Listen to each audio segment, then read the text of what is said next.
Hello gamers, welcome back to Brawl King Season 2. I'm your host Big Brain Energy and we're picking up right where we left off, starting with the losers bracket. These matches are going to be tense because one person gets to stay and one person is getting knocked out of the tournament. I hope you've got your snacks and your drinks ready because this is going to be another long one.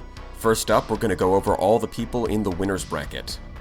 Idiopathic, YukiMonsai, Grievous69, GAMERKILL, Arthr, Chumbosity, AlienSpaceKappa, David Creed, Kuba K, PixiCode, SCC, Leadhead, Big Brain Energy, Mudsson, Tranquility, and Downfall. Over in the losers bracket we have Pyroball, Your Sponsor, Random Billy, GrumpyThumper, Hrothgar Heavenlight, Ubernoob, Merchant, Yuran92, Firecat, Myscellanea, Antocora, IronCladLion, Francis, JD, Onecoolguy, and Ymfah. And up first in the losers bracket we've got Pyroball versus Your Sponsor. Pyroball's fleet has a couple points of interest. First up, he's one of two players who decided to bring a Conquest as their sole capital ship. He's also done his best to take advantage of threat weapons as much as possible, slamming them onto the Conquest, Champion, Medusa, and Hyperion. Aside from a couple heavy mass driver, he's mostly relying on the high explosive weapons such as Void Blasters and Neoferric Quad Coils. All of these ships are supported by 4 Herons loaded up with Cobras, very deadly against capital ships, but against Your Sponsor's Paragon, they may prove to be insufficient against its fortress shields. Speaking of the Paragon, here is Your Sponsor's monstrosity that doesn't even use the large weapons. It's mainly supported by a block of safety override Grendels, which have been proven to be very deadly, but countered by the Anubis. Luckily for Your Sponsor, his opponent in this case does not have an Anubis. Instead, he brought his own Anubis. The Anubis, of course, is an absolute monstrosity, only using the swarm launchers and not really doing anything else. We'll just have to see if it's good enough to hold out against the red tide of Cobras.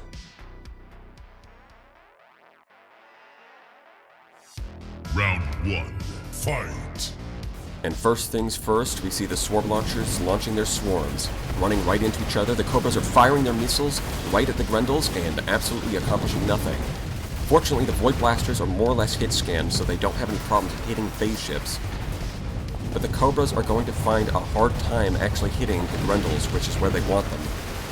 The Paragon also doesn't have too much problem blocking Cobras because of fortress shields, and I guess I spoke too soon. Some of the Cobras do find their target and do score some hits on that Grendel. It does survive though. Those things are not exactly fragile. Very tanky for their cost. More Cobras going off and attacking a completely different Grendel while the Conquest is under a lot of threat. I guess it's a bit too much to ask some fighters to protect your capital ships. Yeah, it's not exactly going to understand that.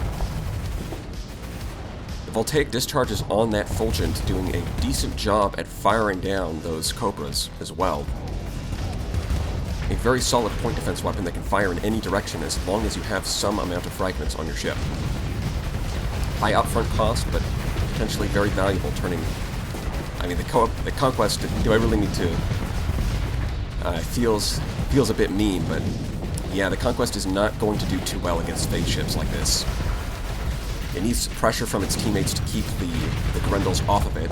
And we can see that the Cobras, they do actually score a few hits, and they do actually manage to kill one of the Grendels, not what I expected, but unfortunately not enough to keep the Conquest safe. Without pressure from its allies, it's just going to get surrounded and picked off.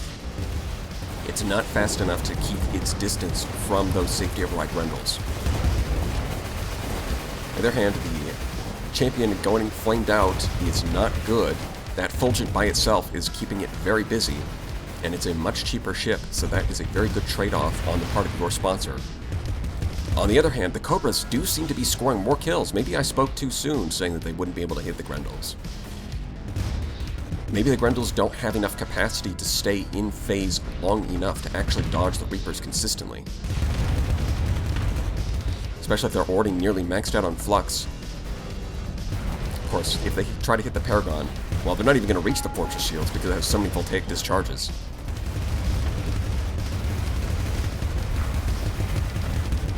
See the Hyperion trying to sneak up behind the Paragon. not likely to accomplish much, especially with all those sabos coming in and getting blasted.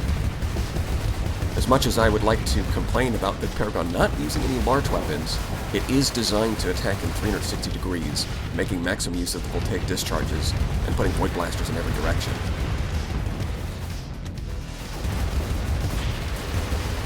See, the champion actually takes out one of the Grendels. Very nice. But it is on the verge of death, and that Fulgent is ready to bully it to death.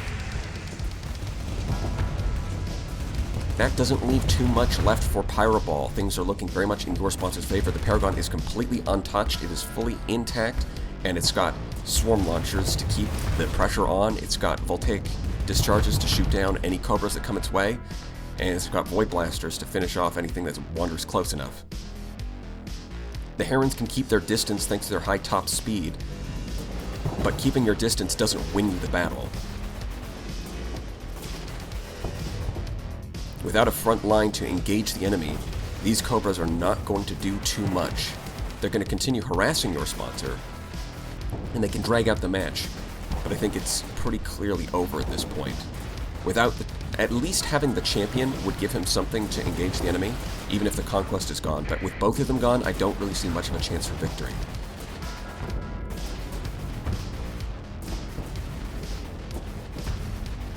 At least we get to see the swarm launchers do their thing.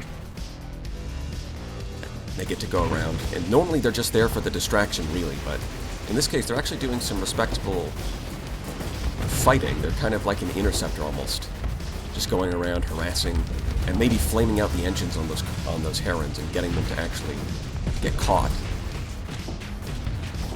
Something like the Centurion there should be fast enough to actually get close enough, and with the antimatter blasters they can finish off the Herons. So while the Paragon is never going to catch these things, between the flame out from the swarm launchers zapping their engines and the Centurions coming up to finish the job, your sponsor is able to actually catch these faster ships. In fact, they do seem to be overloading just from the swarm launchers themselves. And I guess if you get enough of them, they can do some serious damage. Round 1 goes to your sponsor. Round 2, fight. And once again, here we go. Swarm launchers engaging swarm launchers. That's a lot of lightning. No omens, but a lot of lightning. The game has changed. Once again, the Cobras look really cool. They're the only fighter that has red engines. Like, regular ships can get red engines if they get safety overrides, but Cobras, they're the only fighters that get that privilege. Unfortunately, the Conquest, once again, in a very vulnerable position right off the bat.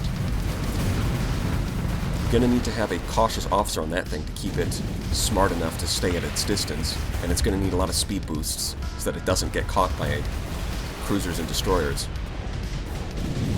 But even with all of that, it can still get caught if teammates aren't applying enough pressure, and with all of those Herons being a backline ship, they are not going to work too well with the Conquest.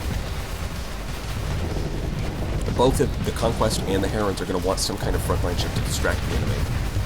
And so putting them together means that as soon as the enemy is able to close the distance, you're going to find yourself in a lot of trouble. Once again, the Conquest goes down. Not looking too good for Pyroball here.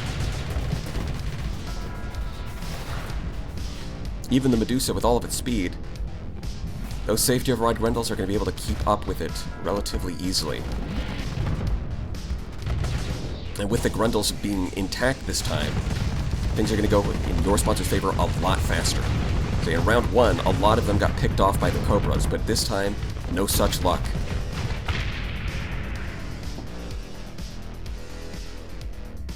Paragon doesn't even really have to do anything this time. And surprisingly, it looks like the Hyperion is struggling a bit against that Centurion, probably because it's waiting for its Void Blasters to recharge. It doesn't want to dump all of them into the shields until it can overwhelm them. And it did actually manage to kill the Centurion, but, I mean, with those sabos that it had, the Centurion had a surprisingly good chance. Not to mention the fact that the Hyperion doesn't have 360-degree shields. He did not get extended shields to cover the back end, so any electricity that can get back there can flame it out. And that is not good for a frigate that is entirely reliant on, well, It's got decent shields, but it is very reliant on mobility to disengage and recharge its shields.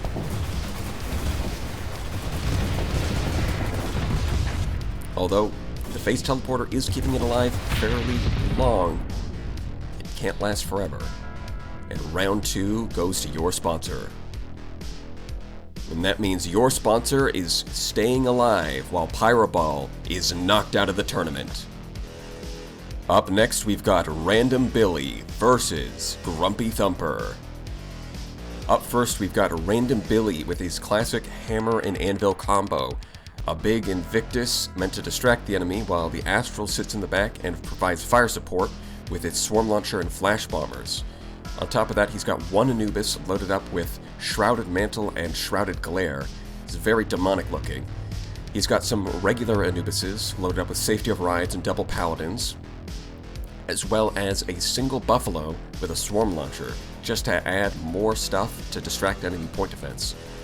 For frigate support, he's got a couple of Glimmers with Safety Overrides and Ion Pulsers, a very classic combination, and rounds things out with a single Luddic Path Kite.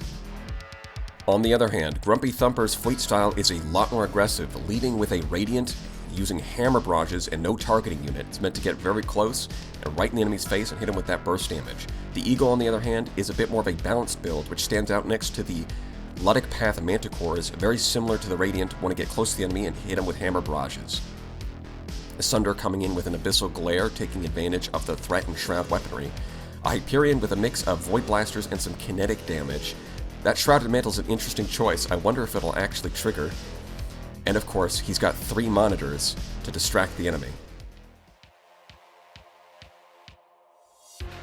Round 1, fight! And right off the bat, the Anubises run off the top of the screen, way ahead of everybody else, and engaging the Radiant immediately. Fortunately, it also looks like they're able to EMP it. Most of its weapons get disabled, and I don't think GrumpyThumper brought a repair unit, or at least not a safety or an S-modded one. So the EMP could be very effective against that Radiant. All those hammer barrages are chipping away at the armor on the Invictus, but it is an absolute brick. Well, you know what I want to say. It is a powerful brick.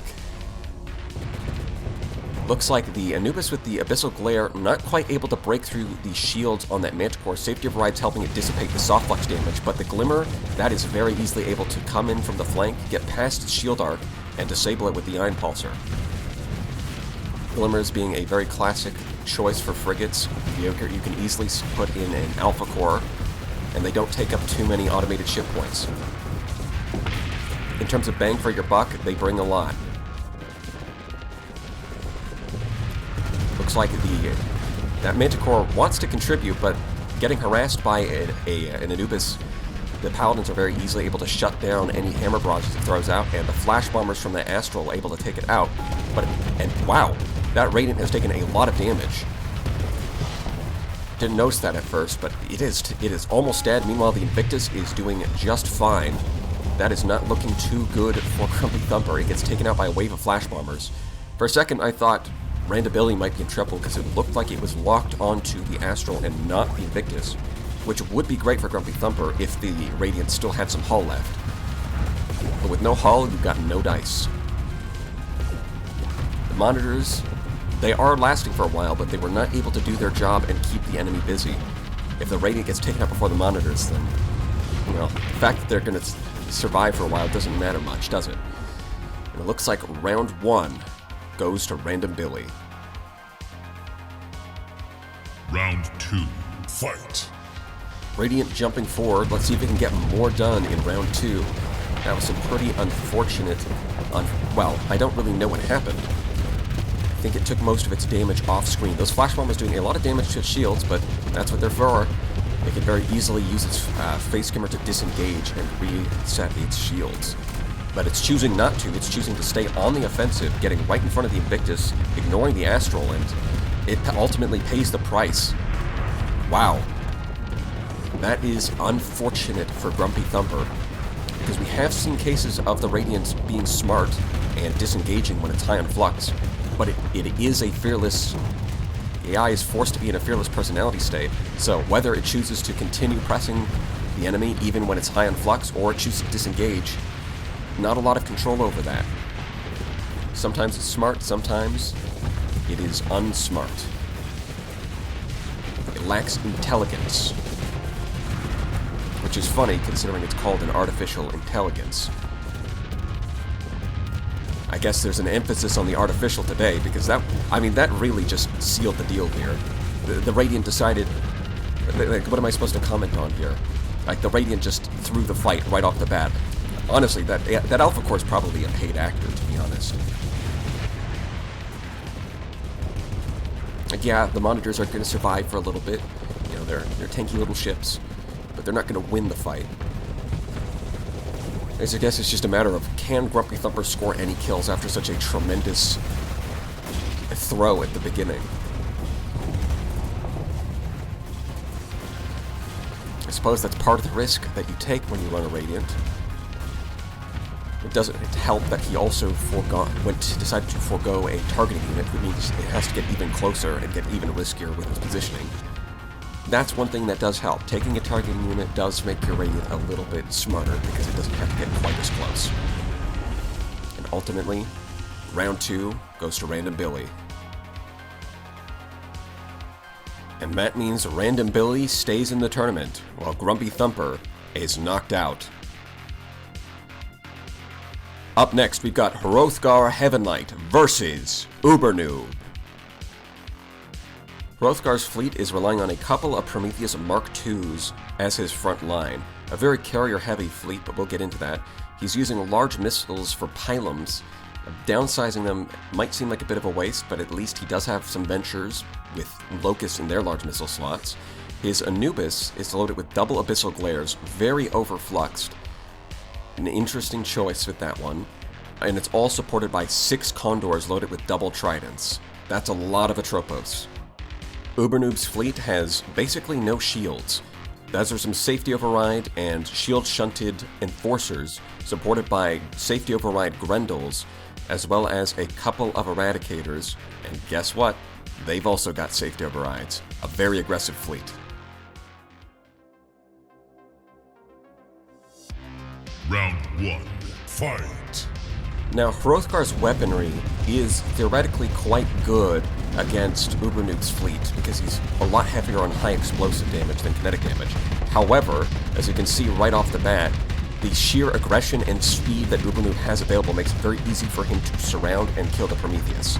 It's solidly tanky for 30 deployment points, but it's not that tanky. And once they're down, he's got a few Ventures as a secondary line, but if the Prometheus wasn't able to hold the line, then the Ventures won't either.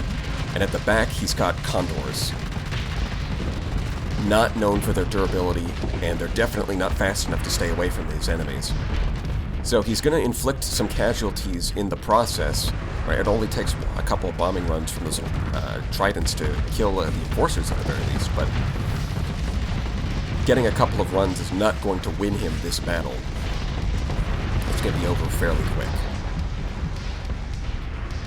Is that it? Yeah, that's it. And round 1 goes to Ubernoob. Round 2, fight! And round 2, probably not going to be any different. I wouldn't be holding your breath here, folks. Seeing a very similar weakness that we saw in round 1 when it comes to Hrothgar's fleet. The Prometheuses just aren't able to hold the line, and once that happens, the Ventures are not going to do much better, and the Condors, while they just aren't able to inflict enough damage fast enough to counterbalance the speed at which the enemy is taking out his front line. I mean, it's a very brave choice bringing Condors, not a very popular choice. Most people aren't talking about how great Condors are. I guess with the buff to Tridents now being cheap enough that you can mount 2 of them on the Condor, then, you know, I guess it's worth experimenting with, but yeah, we can see why most people don't pick them.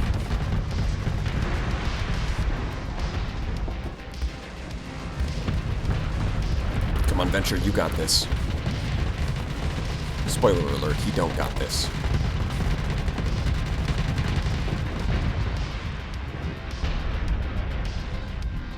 And round 2 goes to Ubernoob. And that means Hrothgar is knocked out of the tournament, while Ubernoob continues to hang on. Up next, we've got Merchant versus Uran-92. Merchant is rolling up with another carrier-heavy fleet. This time, he's got an Astral loaded up with flash bombers. His front line is more or less just 3 safety override Anubises, also loaded up with flash bombers, as well as a couple of monitors to distract the enemy. And as if all of that wasn't enough flash bombers, he even supports them with 6 Geminis that have safety overrides and a timid personality to keep them safe, as well as a bunch of flash bombers. A nice touch is the monitors do have light needlers, so they can do a little more than just distract the enemy. Let's see how it performs against Uran-92 with his Conquest loaded up with the Forbidden Symmetrical build. Now, much like me, Uran-92 looks like he also chose to completely forgo threat weaponry and shrouded equipment, relying entirely on human equipment here. He's got 4 Anubis, he's got a safety override Sunder, a couple of Afflictors, and 4 Omens. A lot of very solid supporting ships, but the question is, will the Conquest be able to pull its weight up against this carrier-heavy fleet?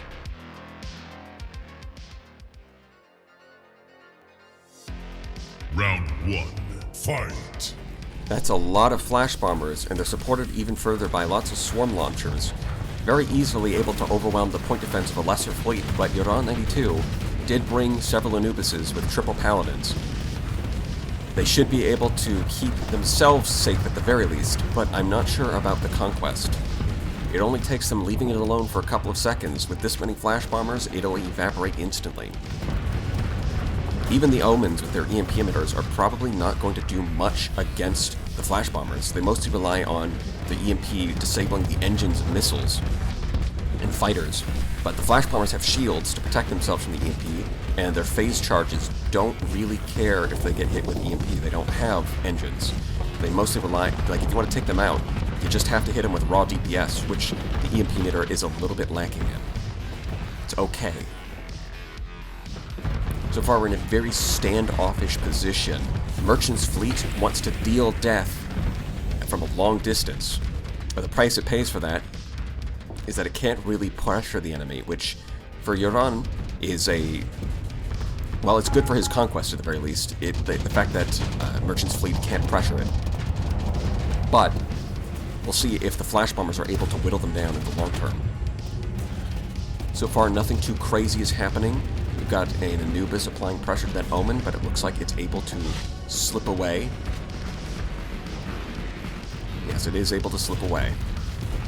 Here we can see a potential 1v1. The Afflictor wants to attack. Well, I was expecting a 1v1 between those Anubises, but the Afflictor comes in, and the Anubis runs away, but also the Afflictor can't attack it because it's scared of the Paladins. A funny little interaction. On the other hand, most of Uran's fleet is just busy shooting down the sheer volume of flash bombers, but it does look like they might be able to pick off this Gemini right here, and this one is the one equipped with a swarm launcher. So out of all of them, this is probably the best one to pick off. Timid personality. Not timid enough. And once again, that's a lot of flash bombers, but Anubis able to time its temporal shell at just the right moment to shoot down most of them and get out of the way of the projectiles. Starting to look like that Astral is really exposed. It's got an Omen behind it and an Anubis pressuring it from the front. Now, the Anubis doesn't have too much kinetic damage. It mostly relies on its fighters for that, and the broadswords are nowhere to be found. But eventually, they will be able to break through the Astral. It's got a ton of soft flux built up, so the Paladins are able to pressure its shields convincingly. And once the shields go down, they can easily rip it apart, especially with the Entropy Amplifier adding in some extra damage there. But with the Astral gone, things are really looking up for Uran-92. I believe the Conquest is still alive, meaning that he's the only one with a capital ship at this point, and Merchant's fleet is a bunch of Geminis that are just divided up across the map. He does still have at least one Anubis, and they are able to take out the Sunder. But I'm not sure they'll be able to actually pull a victory out of this one. Right? The flash bombers are good, but like most fighters, they do want to overwhelm the enemy by concentrating fire. And once you start getting split up across the entire map, and you lose your main bomber run with the Astral, it's going to be a lot harder to break through the point defense capabilities of your opponent, especially if those capabilities are coming from Anubises. And of course, the Omen just being the absolute goat, and then dying immediately afterwards. As it should. Now, there's not much left here. It looks like it's probably just this Gemini for Merchant. It took a while. He didn't lose immediately. I haven't seen the Conquest in a while either. Maybe they did kill it. Looks like an Omen died off screen. We're getting closer and closer to the final victory.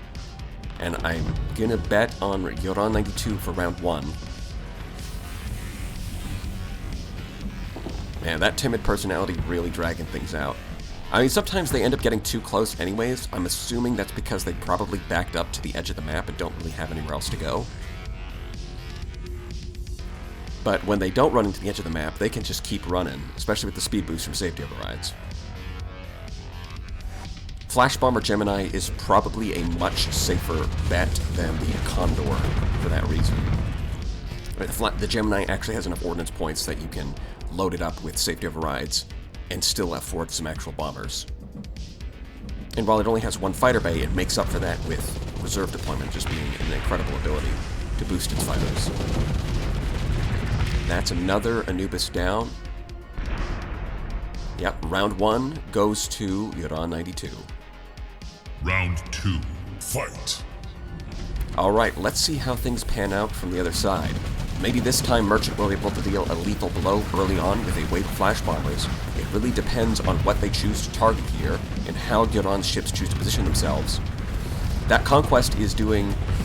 oh, it is cutting it close, it's taking some damage. Doesn't quite die immediately, but the Anubises did more or less leave it a bit exposed there. And currently the Conquest is shooting at a monitor, which is not very helpful for him. Another wave of flash bombers comes in. It's still completely exposed. The Anubises have not moved forward to cover it. And it goes down. That might tip things in Merchant's favor. The Conquest is not the most important part of his fleet, especially when it's busy shooting at monitors. The Anubises can definitely hold their own. But they do rely a lot on their fighters for that kinetic damage, and not only does Merchant have Anubises of his own to shoot them down, but just the flash bombers filling the space with phase charges does make it very dangerous for his broadswords to engage the enemy. You can see a lot of them are clustering up together, forming a little bit of a defensive formation. That does mean that these Anubises should be fairly safe from flash bombers, but we're going to have to see if that actually lasts. The Astral is still on the field, and with its 6 bombings coming in, it might actually be able to overwhelm them. Although probably not when they activate Temporal Shell. Here we can see a monitor doing its job and just distracting the enemy. The soft flux from those Paladins are really never going to break through the monitor shields. You're going to need some hard flux damage to do that. Here comes another bombing wave, but it gets targeted down by 2 Anubises. It's not really able to do anything. And now the Anubises on Merchant's side are closing in. They almost get another one of Yoran's Anubises. It looks like without the Conquest, the early damage dealt by Merchant's bombing waves have left them too exposed, and they're constantly busy just fighting off wave after wave of bombers. They don't actually have time to really fight back against Merchant's ships, and so they're slowly getting picked off. Even though the flash bombers themselves aren't scoring a lot of kills, they are keeping them constantly busy, which means that one by one they are getting picked off by Merchant's other ships. And here we can see flash bombers might actually be able to finish this one off. It doesn't have enough flux left over to activate Temporal Shell, and there it goes. Flash bombers did actually kill an Anubis. And this Sunder, it's fast enough to dodge most attacks, but the kinetic fragments launched by those swarms are able to track it fast enough. And round 2 goes to Merchant. Final round. Fight! Alright, this really could go either way. We've seen Merchant's flash bombers overwhelm him, and we've seen Euron actually take out the Astral and score victory of his own. The second round, it looked like the big deciding factor was the Conquest getting taken out early on, where in the first round it was able to back off enough to survive. And with all of those flash bombers going right towards it, it might be a repeat of round 2. This is not looking good for it. It goes down immediately, possibly even faster. Well, maybe not faster because of the lag, but, you know, if we ignore the lag, faster in game time, not in real time. Yeah, Merchant's main enemy is the frame rate, not actually Euron 92, but setting that aside. That Sunder is looking like it's in a lot of trouble. The monitor actually has light needlers. It might be able to, yeah, it's actually able to kill it. It's not just a sitting duck. These monitors actually contribute to the battle. And once again, we might just be seeing a repeat of round 2, because it looks like his Anubises are not going to get killed by the flash bombers alone, but the constant swarms of flash bombers does mean that they're very busy. They don't have time to actually try and kill the enemy, which means that whenever Merchant's non-carrier ships, well, I guess all the ships are really carriers, but you know, his ships with like main guns besides the Astral, I'm talking like the Anubises, whenever they're actually able to close the distance, they will be able to pick off Euron's ships. At least in theory. I mean, they do have auto-pulse lasers, but here we can see one of them getting its engines flamed out by an Omen. It's taking some damage. Does look like it's taking some distance, but it does have, like, just like... Something to keep in mind is that the flash bombers can hit friendly units, so the Anubis actually couldn't quite disengage because there was a friendly bombing wave in the way, and now it's overloaded. It's in a lot more trouble than it would have otherwise been. Flash bombers all trying to hit that Omen, but it is too small of a target. Too fast, too agile. It is not going to go down to some flash bombers. I mean, it would have been funny if it died off screen there, but no, it didn't die. It did actually survive, like I said, because why would an Omen die? They never die. That Afflictor is doing exactly what you don't want it to do, which is it's busy trying to fight the flash bombers. Well, things seem to have cooled down a bit. He did manage to score a kill right off the bat against the Conquest, which did snowball him into a victory in round 2, but round 3 is still dragging on despite this. We've got an Anubis actually has an opportunity to... It does actually manage to finish off that Anubis. So, Euron 92, I mean, if that Anubis can... If that Omen and that Anubis can get in there, they might actually be able to finish off the Astral. They do have enough defenses to keep safe from the waves of flash bombers. And the Squall. And besides that, what does the... That Astral doesn't have a lot going for it. I mean, it's relying on beam weapons and missile weapons.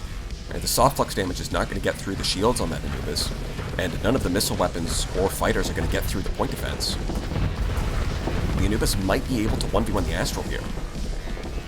It's struggling a little bit, it has to drop its shield, it takes some ion damage, but then the Astral is venting, and here comes an Afflictor out of nowhere. They do manage to take out the Astral, so it looks like both sides have killed each other's flagships. I'm not really sure who's going to win this. I mean, in theory, taking out the Conquest at the start of the battle really should have given Merchant the edge here, but somehow his fleet managed to fumble that advantage. And now his Gemini is being attacked by broadswords. That is not looking good for him. At least it's got some flak cannons to fight back, but in the long term, those broadswords are probably going to beat the Gemini, especially if that Omen comes in and helps. Wow, it looks like even with the quick kill on the Conquest, it's starting to look like Euron might actually make a comeback from that. Maybe the real conquest was the friends we made along the way. And that Gemini is closing in a bit. Timid personality doesn't want to get too close, but it does have, as a carrier, it doesn't want to be too far. Because the further you go, the longer your bombing runs take.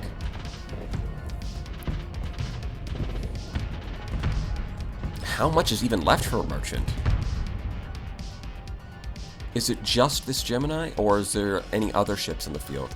I mean, we know that merchant, even when he's losing, does take a while because the Geminis... I mean, with all of these Anubises focusing on one target, it's probably the last ship. You know, the Gemini's doing his best to stall, but it's not going to last forever. Finally, we can see the Afflictor coming in, all the broadswords converging. The Afflictor is getting distracted by a single flash bomber, but it looks like the broadswords are able to finish the job, and round 3 goes to Yuran 92. And that means Yuran holds on to his spot in the losers bracket, while Merchant is knocked out of the tournament. Up next, we've got Firecat versus Myscellanea. Firecat's fleet seems to be a little bit all over the place. Got a bit of everything. He's got an Invictus for that sheer bulk of a low-tech capital ship, but he's also got an Afflictor for some support, and then some Anubises for some high-tech action, as well as the point defense support. Works very nicely with the low-tech ships. But then he's also got a Falcon, I guess to get a cruiser in there that can take advantage of threat weaponry, and then a Fulgent with a pseudo-particle jet. A lot of DPS on that, but it's hard to get it on target. He's also got a Legion with a bunch of Thunders and some Swarm launchers, as well as a single monitor to distract the enemy. No weapons on that monitor, though. One Warden with Safety of Rise and a chain gun. It's like a Hound, but with an Alpha Core. On the other hand, Myscellanea, showing up with 6 unarmed monitors. That is a lot of ships for distraction. And for his damage output, he's got 3 Auroras, triple heavy blaster, Safety of Rise, potentially very deadly, but only 1 Grendel despite expectations otherwise. We'll have to see if this time the Auroras and the Anubises can pull their weight and hold on to his position in the losers bracket. Round 1, fight! Right off the bat, nothing too crazy. The Anubis is maintaining its distance and just taking some pot shots with the Tachyon Lance. You see a lot of Thunders and a lot of the Swarm Launchers firing forward. The Invictus is locking onto an Aurora. Meanwhile, this Aurora is coming in at the flank. It's trying to apply pressure to the Falcon. And it is able to get some damage in, but the Falcon is fast enough with its maneuvering jets to maintain its distance. They're not able to apply any significant pressure. Meanwhile, the Invictus is venting, presumably after a solid volley with its main ability. On the other hand, the Legion looks like it's in a bit of trouble, a lot further forward. I guess that burn drive it's used to position itself at the front, which normally makes sense, but I guess with an Invictus, the Legion starts to look more like a backline ship. I mean, it is completely dwarfed by that thing. And here we can see it's getting some pressure applied to it, but the Aurora just kind of goes somewhere else. Gives it the opportunity to vent, and now it can get some shots in while it's venting, but then the Legion can put its shield back up, and at this point, the Invictus is turning around, so the Aurora mostly missed its opportunity. We do get to see that the Legion has a lot of mining lasers. A bit unusual to see beam weapons on a low-tech ship, but with the change to hybrid, mining lasers are a valid choice. Again, they're applying pressure to the Legion, but one Aurora is probably not going to be able to do it. And the Monitor, while it is great as a distraction, it's not really providing any additional firepower here. See, the Aurora, this time, it manages to close the distance, and it is doing some serious damage with the triple heavy blasters. I think it can finish off that Falcon. There it goes. And luckily it has the Monitor to help cover it against the Invictus. But will that be enough? And the Invictus could easily kill one of these Auroras if it gets a solid volley. And right now, it's getting its opportunity. Doesn't quite finish it off. The Invictus is maxed out on Flux, and the Aurora does take a little bit of damage. But it is mostly intact here. Now the Legion is slowly getting chipped away. Things are starting to look up for Myscellanea. I was skeptical at first, but it is looking like the Auroras are using more or less classic high-attack tactics of getting in, using your shields to tank while you do some damage, and then backing off. Heavy blasters aren't as flashy or exciting as burst damage weapons, but they do get the job done when you've got the flux to support it. And safety of rides make that possible. Invictus is tough, but now that it's isolated by itself, it's just a matter of time before Myscellanea claims its victory.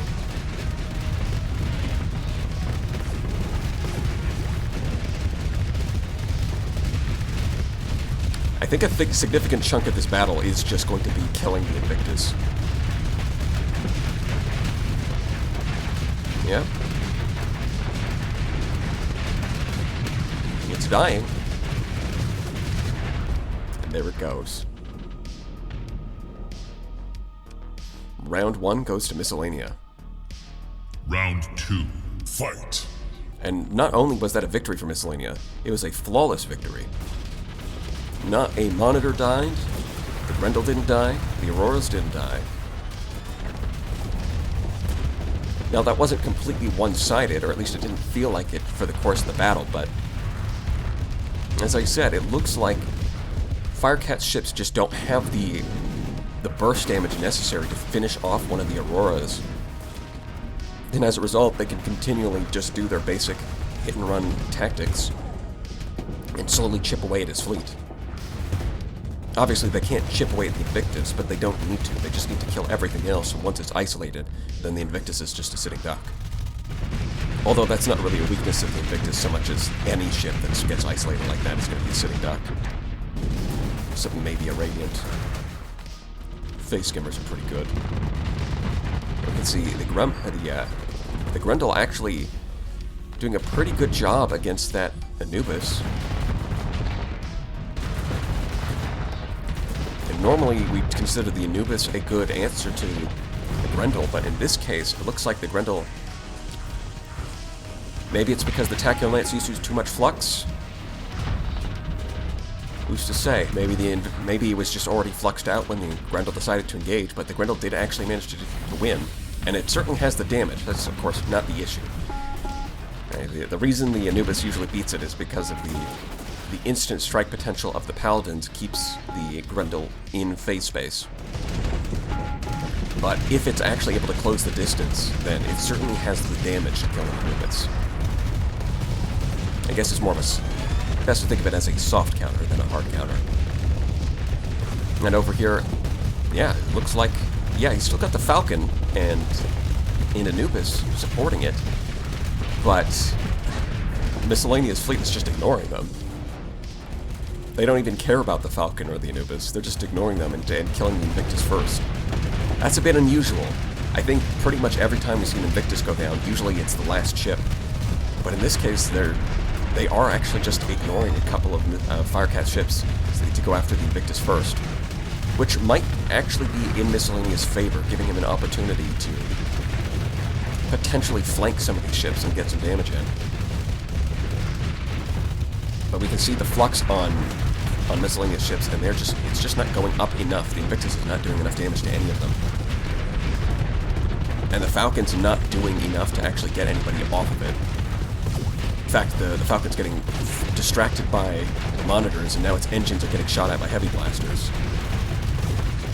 Ooh, that is, yeah, that Falcon did not do much.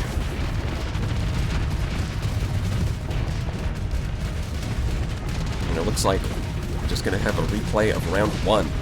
Invictus gets surrounded after all of its teammates get picked off, and it goes down. So round 2 goes to Myscellanea. And that means Myscellanea holds on in the loser's bracket, while Firecat is knocked out of the tournament. Up next, we've got Antocora versus IronCladLion. Now, Antocora may take the cake for the most complicated fleet with like 10 different variants. A Pegasus leading the charge with Heavy Needlers and Cyclones, followed up with an Astral, double Squalls and Flash Bombers for support. Potentially very good against the opposing onslaughts. On top of that, a Rampart with an Alpha Core is a solid choice. Drovers, this time loaded up with Perditions instead of Flash Bombers. A Sunder with a lot of beam weapons. High Intensity Laser and Ion Beams, pretty good against onslaughts. A supporting Buffalo, but not using a Swarm Launcher, it is using Kinetic Fragments and Sabos. as well as a Pirate Afflictor, a very solid support ship, Safety Override Scarab with burst lasers, fun little design, Monitor, no weapons, disappointing, but common, and a couple of kites, almost like Perditions themselves with those hammers. On the other hand, IronCladLion, the only person to bring a Hammerhead. It's got harpoons and hypervelocity drivers for some long-range fire support. He's got 2 Onslaught 14s loaded up with Mjolnirs and shield shunts, 4 Anubises with triple Paladins, presumably to prevent the Onslaughts from getting killed by missile weapons, and then brought his own Monitor. This one's got Salamanders. I like it. Round 1. Fight! Now, Antocora does have plenty of Flash Bombers and Cyclones to help take out those Onslaughts, but of course, IronCladLion's Anubises are exactly designed to take out those kinds of weapons. They immediately manage to tank the Sunder, gets a little too close and just gets picked off very easily. The Rampart doing its best to tank damage, but there comes a Reaper Barrage and the 2 Onslaughts take it out. Yeah, that's right, the Onslaught 14 is no slouch. And it's getting the first hits on the enemy Pegasus. In fact, some Trident shot getting through. Now, the Pegasus does have double Cyclone, which could potentially be dangerous if it can land some hits on those Onslaughts, but it does actually have to be pointing at it. And if the Onslaughts can get in there first, they can easily take it out. Or it could just be that the Anubises just shoot down the Cyclones. That would not be good for Antocora. In fact, things are already looking very not good. A bunch of Anubises surrounding and basically corralling this Astral, rendering it effectively useless. Not killing it too quickly, but they are able to apply enough pressure that eventually the Onslaught's able to finish it off. And in this case, it's the Reapers from the Onslaught actually finish off the Pegasus instead of the other way around. And round 1 goes to IronCladLion. Round 2. Fight! And that was very quick. It looks like IronCladLion's strategy is paying off here. None of the high explosives from Antocora's fleet was able to get through to the Onslaughts. Meanwhile, his Reapers were actually able to finish off the Pegasus very easily. The Astral got completely boxed in by all of those Anubises, rendering its Flash Bombers useless, and applying enough pressure, combined with the Hammerhead, they're able to set up an easy kill for the Onslaught. Now, the Monitor is doing its job distracting here, but I mean, it's not going to last forever. And once again, it looks like the Sunder's getting a little too close, and just like last time, it's getting picked off by those Anubises very easily. Flash Bomber's getting in some damage. This Onslaught has actually taken some pretty serious damage. This time, it is not getting saved from the Flash Bombers by the Anubises. Wow, that Scarab just exploded instantly. But of course, it's a bit too late at this point. The Astral is getting just killed by the Anubises. Looks like we're going to get a repeat of round 1. They set up an easy kill for the Onslaught. And the Pegasus, once again, just gets taken out. Gets taken out. That's not how grammar works. And the Scarab is trying its best to do an impression of an Anubis, but it falls before the real thing. And that means IronCladLion holds on while Antocora is knocked out of the tournament. Up next, we've got Francis versus JD. Francis is pulling up with a high-tech fleet, a Paragon leading the charge, mostly vanilla with the Plasma and Tachyon Lances, but it does have a Shrouded Mantle. Supporting it, 6 Anubises with safety overrides, a couple of Glimmers with Alpha Cores, and 1 Lotic Path Kite. Aside from the Kite, this is very, very high-tech. Although I guess with the safety override speed boost, the Kite is kind of high-tech, at least in spirit. On the other hand, JD bringing a Demonic Abomination. The Radiant is already against the Church's doctrine, but you throw on some Abyssal Glares, they're very not going to be happy with that. Flash Bombers on the Heron, Flash Bombers on the Anubis. We're seeing, once again, a lot more Flash Bombers are being brought to the table. Another Buffalo Mark II with a mix of kinetic fragments and a swarm launcher, as well as 4 Omens for support with the classic Reaper and Antimatter Blaster combination, as well as Afflictor P, because that entropy amplifier is just extremely valuable, and finally a Scarab with Shrouded Thunderhead and 5 burst lasers.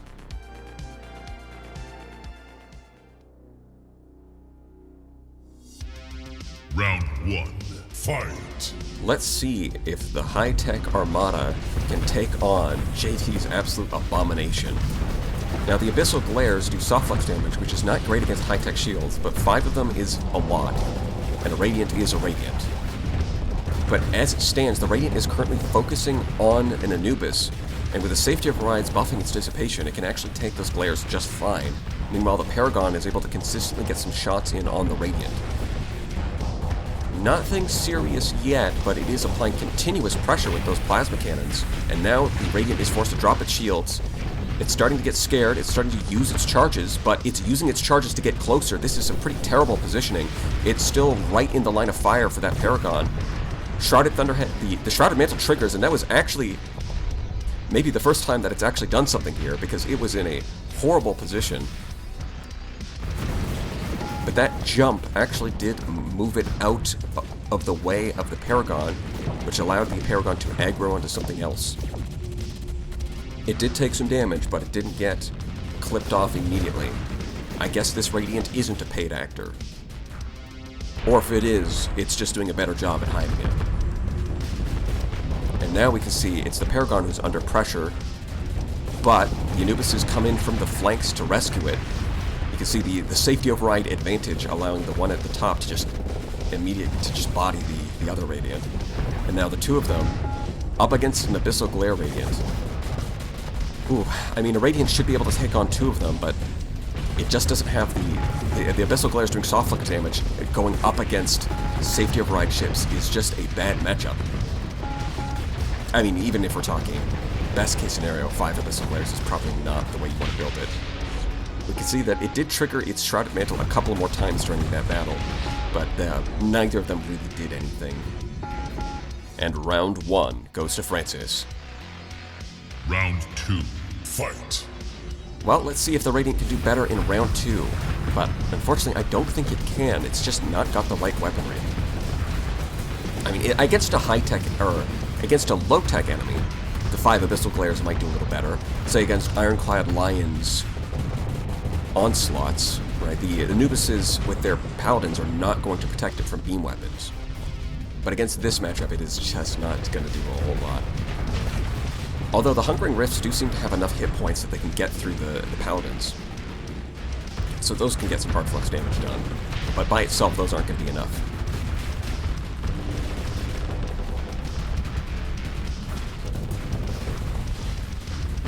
Although perhaps these other ships can surround and take back off the Paragon, that would give JD a big leg up against Francis. But so far, that just doesn't seem to be happening. The old reliable Paragon being supported by a bunch of highly mobile Anubises is just a very solid combination.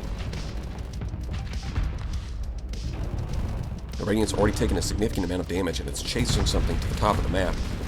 Now over here we can see the Omens and the Anubises for JD are under a lot of pressure. The Heron's at least firing off some swarms. Now it's trying. And the Flash Bombers boosted by the targeting feed, but of course the Anubis is able to easily deal with just 3 fighter wings worth of Flash Bombers. And then they can easily snipe the Heron. Yeah, the mobility is not going to save it, because it is not fast enough to outrun safety overrides on an Anubis. And meanwhile, the complete lack of... not complete lack, right, it's got the Hungering Rifts, but again, it just doesn't have enough DPS to really pressure... I mean, it doesn't have enough DPS to pressure the Anubis shields. Forget the Paragon shields. So, like, this Radiant could do a lot of damage against armor and hull. It's just not getting the opportunity to make contact with armor and hull. That's what you get for being a demon, I guess. Although the Paragon also has a Shrouded Mantle, so maybe that's not the right lesson here.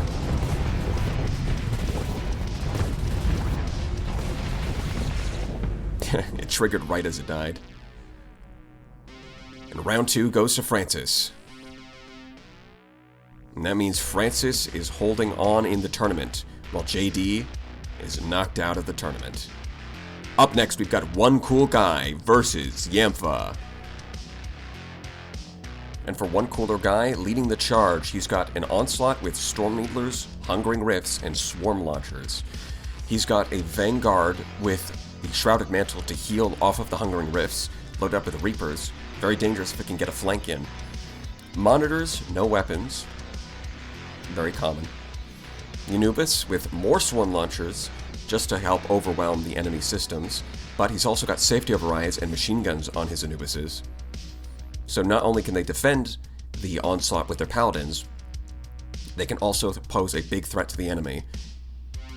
On top of that, he's got a Grendel, unfortunately using Safety Overrides with Hypervelocity Drivers, sort of neutering the range that they have, and a Manticore with double Swarm Launcher. Ymfah, on the other hand, is going with the Prometheus Grendels as his front line. That's a lot of armor and hull. He actually has similar Grendels, but this time he's not using Safety Overrides. Well, some of them have Safety Overrides, but the ones using Hypervelocity Drivers don't, so they can actually get to use their range. He's got Anubises, but no Paladins on them, just going with Safety Overrides with a Chain Gun and Heavy Machine Gun.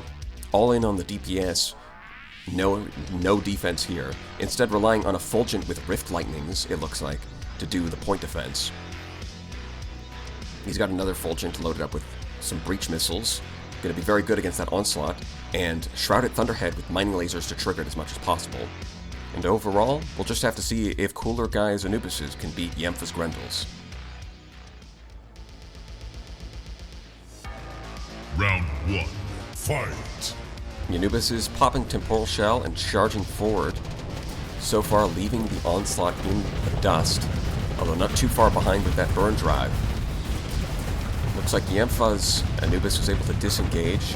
The Abyssal Glare's putting pressure on the Grendels.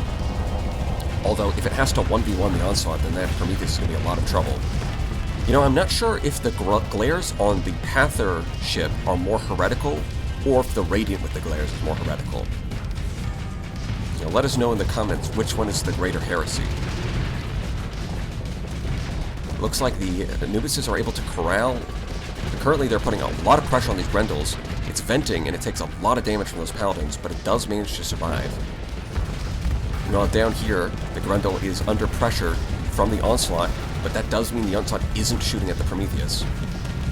You know, the Prometheus is using its glares to put a lot of pressure on that Manticore, but it does manage to escape.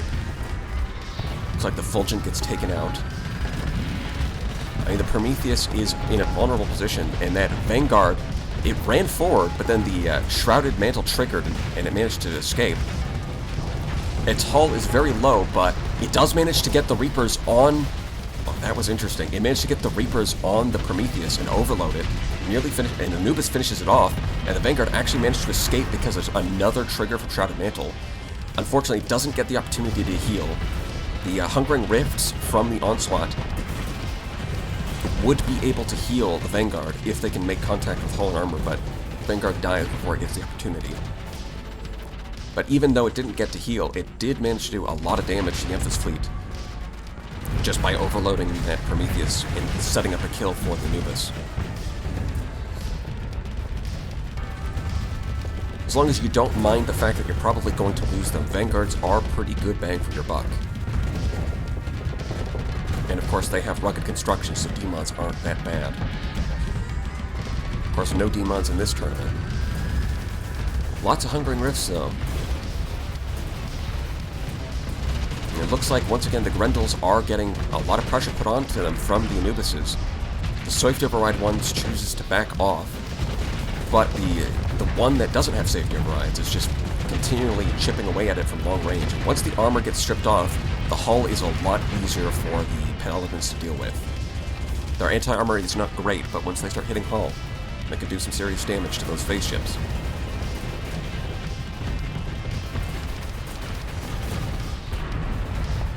Now, it does look like the Hypervelocity Driver Grendel is kind of chipping away at that Onslaught. But while Hypervelocity Drivers are pretty good, the Onslaught is mostly reliant on armor. Those are kinetic weapons. It's probably the wrong one. You'd rather have the safety forward ones close the distance with it. The Centurion has some pretty impressive range on those tactical lasers, although range doesn't mean much if they aren't doing too much damage.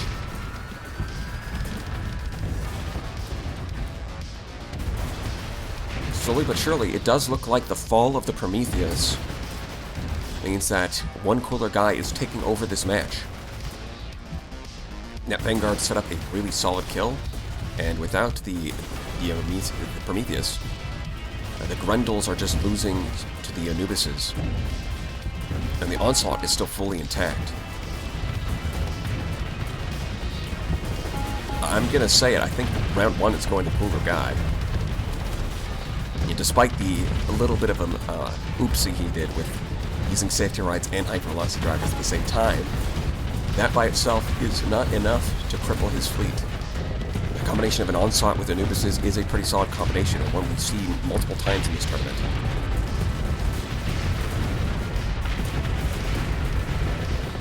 The Anubises are picking them off. It's taking a little bit of time, but they do get the job done. And round 1 goes to Onecoolguy. Round 2, fight. Now that was far from a one-sided battle, so we'll have to see if Ymfah can fare any better in round 2. Wow, that's Fulgent. I'm now paying attention to it, but the inimical animations on it have some pretty serious range. Maybe, hold on, even though it looks like it's a hit scan weapon, and it kind of looks like a beam weapon, it might actually be considered a projectile. Now that I think about it, which would mean it would benefit from Energy Bolt Coherer. Not something I considered before, but that's the only way to really explain that insane range that it has. Of course, not a lot of phase ships on Onecoolguy's team, so the ability to hit phase ships is not doing a whole lot, but the debuff doubling repair time would do a fair amount. When the Fulgence goes down, this time the Prometheus is still intact. We'll have to see if the Vanguard can go in and finish it off again. It is getting flanked by a very scary looking monitor. I mean, it's got 2 flat cannons, and it's, well, I mean, what are you gonna do? It's flat cannons. Just so dangerous.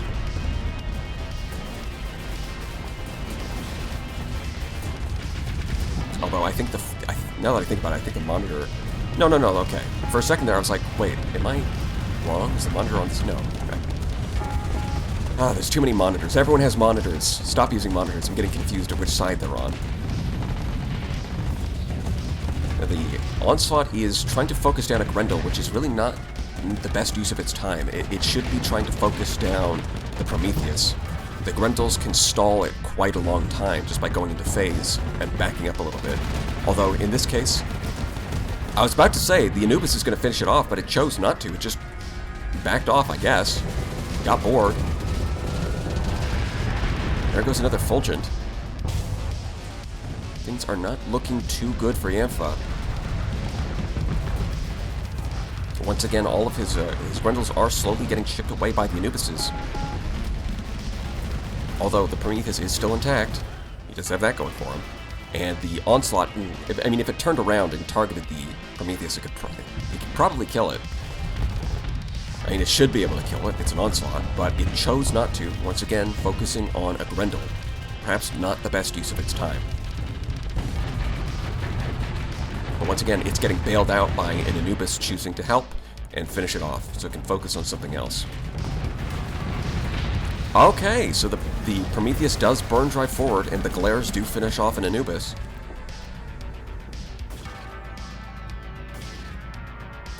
That is very interesting. We'll have to see where it goes from here.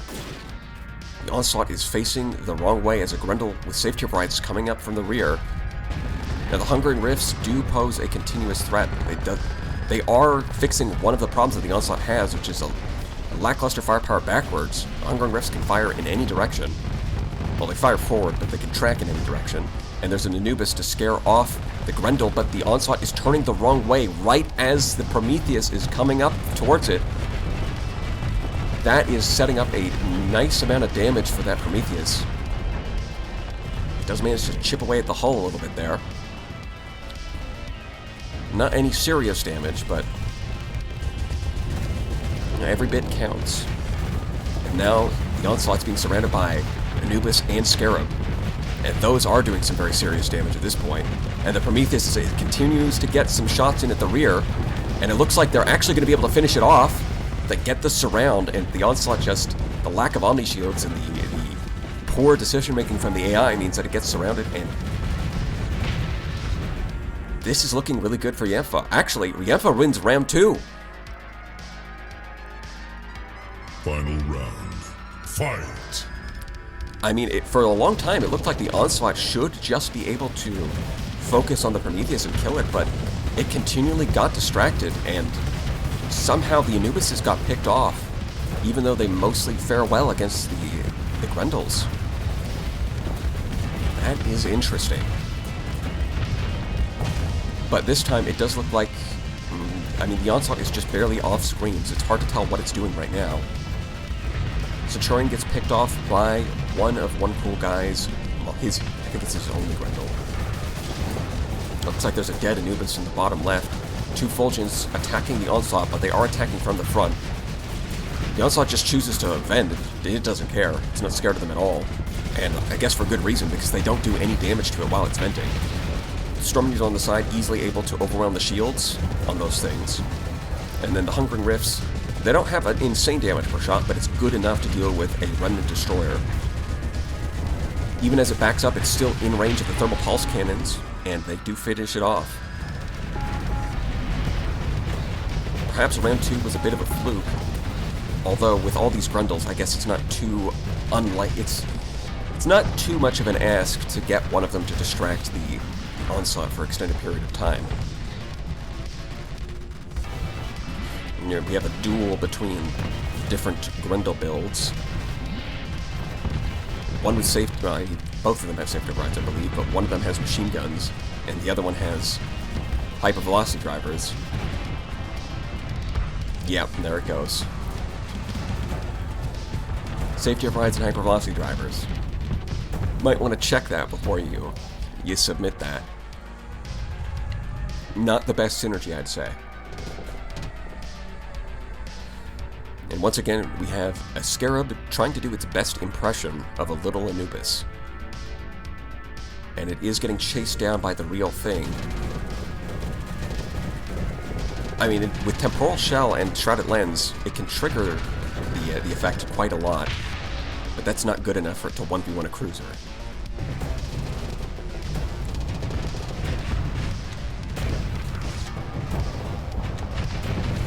I mean, the Prometheus is still on the field, so it really could go either way still. Actually, the Onslaught, it died. It just died, actually. Slightly off screen, so never mind. That's not either way material. This is starting to look like Ymfah might actually lose round 1 and take rounds 2 and 3. He is pretty close to actually making a nice comeback here. And that Anubis is just on a sliver of hull. Hypervelocity drive, or those heavy mass drivers, Abyssal Glare actually able to finish it off. What does Kuba have left? Looks like he's still got a Monitor, and he's still got an Anubis. But I'm not sure that's going to be enough to take on the Prometheus. They can take on this Grendel for sure. There it goes. With the Prometheus still on the field. And it looks like, yeah, he's got his own Anubis with safety overrides and a Fulgent against a single Anubis that's low on hull and 1 Monitor. I mean, that Monitor would have to pull a miracle where it distracts all of them while the Anubis goes in for a massive flank, but that doesn't look like the reality we live in. Instead, the Anubis just dies, leaving the poor Monitor to fend for itself. And that means Ymfah takes round 3. And that means Ymfah holds on to his spot in the losers bracket, while Onecoolguy is knocked out of the tournament. And that concludes the losers bracket portion of this video. Now it's time for the top 8. Up next, we've got Idiopathic versus YukiMonsai. Now, Idiopathic's Radiant has a couple of Shrouded Hull mods, but is mostly relying on human weapons with Auto-Pulse Lasers, Locusts, and Sabos. It's supported by 5 Anubises with safety overrides, as well as 5 Pirate Shades also with safety overrides. Now, this battle is between 2 Radiants supported by a lot of high-tech type ships, because YukiMonsai has Omens, as well as a single Tempest with double Phase Lance and a Neutron Torpedo, a very solid combination with a lot of burst damage. A couple of Harbingers also with safety overrides and triple Phase Lance. 4 Medusas, more safety overrides, and finally, YukiMonsai has their own Shrouded Radiant. In fact, this time it's also got Shrouded Mantle, but a very different weapon setup. Round 1, fight! Now, both of their Radiants have a fair amount of missile weapons and a Shrouded Mantle to jump out of danger, but both sides also have a fair amount of point defense. We're gonna have to see. I was gonna say we're gonna see if they can compare against each other, but they're actually completely ignoring each other. It does look like Shrouded Mantle triggered on Idiopathics, but YukiMonsai is completely surrounded by a bunch of Anubises. Giga Cannons just miss. Medusas do manage to peel off the Anubises, so that surround didn't actually finish it off, but the Medusas are getting picked off, so while they did manage to distract the Anubises briefly, in the end, the power of the safety override Anubis looks like it's going to be the one that decides this match, because the Radiant is getting obliterated. And yeah, Shrouded Mantle is triggering, but when you're being hunted by safety overrides, it's not good enough. Wow. I was kind of hoping to see the Radiants square off and see how they fare against each other, but the Anubis had other plans. Let's see, the safety override. Those are some interesting shades. No capacitors, but they do have safety overrides, meaning that they can, when they unphase, their flux goes back down to 0 very quickly. They've got 1 Light Needler and 1 Antimatter Blaster for some good burst damage, and then throw in a Salamander. Why not?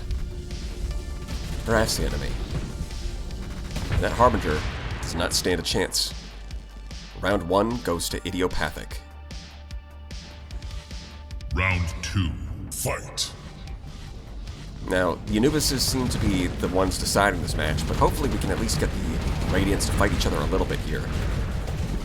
Looks like YukiMonsai understands the assignment and is going straight for Idiopathics. But of course, one of the Anubises has to come in for a flanking maneuver and ruin that. That Flux went up really fast. I mean, a Radiant getting maxed out on Flux that easily? Shrouded Mantle triggers, giving it a bit of space so it can use its Phase Skimmer to take more distance. It's not able to vent because the Anubis is sticking to it. At the very least, it's not getting killed by Idiopathic's Radiant. So that buys it a bit of time, but it's not able to vent because the Anubis just stuck to it. And so while that did buy it a bit of time, it's not going to make a difference in the outcome of this battle. Well, Shrouded Mantle triggers again. Now it's got the Shade blocking it from using its Phase Skimmer, and it gets picked off very easily. And it looks like the safety overrides are determining this one. I mean, a bunch of safety override Anubises and a Radiant is going to be one of the scarier matchups in this entire tournament. I mean, Tranquility and Idiopathic were some of the contenders to win Season 1, and both of them showed up with some very scary fleets for Season 2.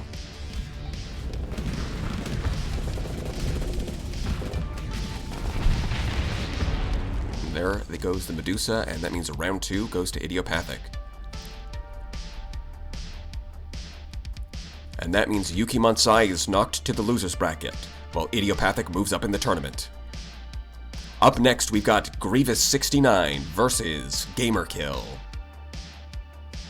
Grievous 69 using the Invictus as a solid front line, and instead of using fighters for the damage support, instead going for a Pegasus with quadruple Dragonfire torpedoes. We've seen that can kill stuff very quickly.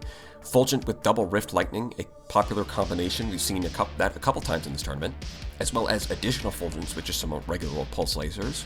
He's got 3 Omens as well. No Reaper, instead opting for a Salamander to try and harass the enemy's engines and keep them a little bit distracted.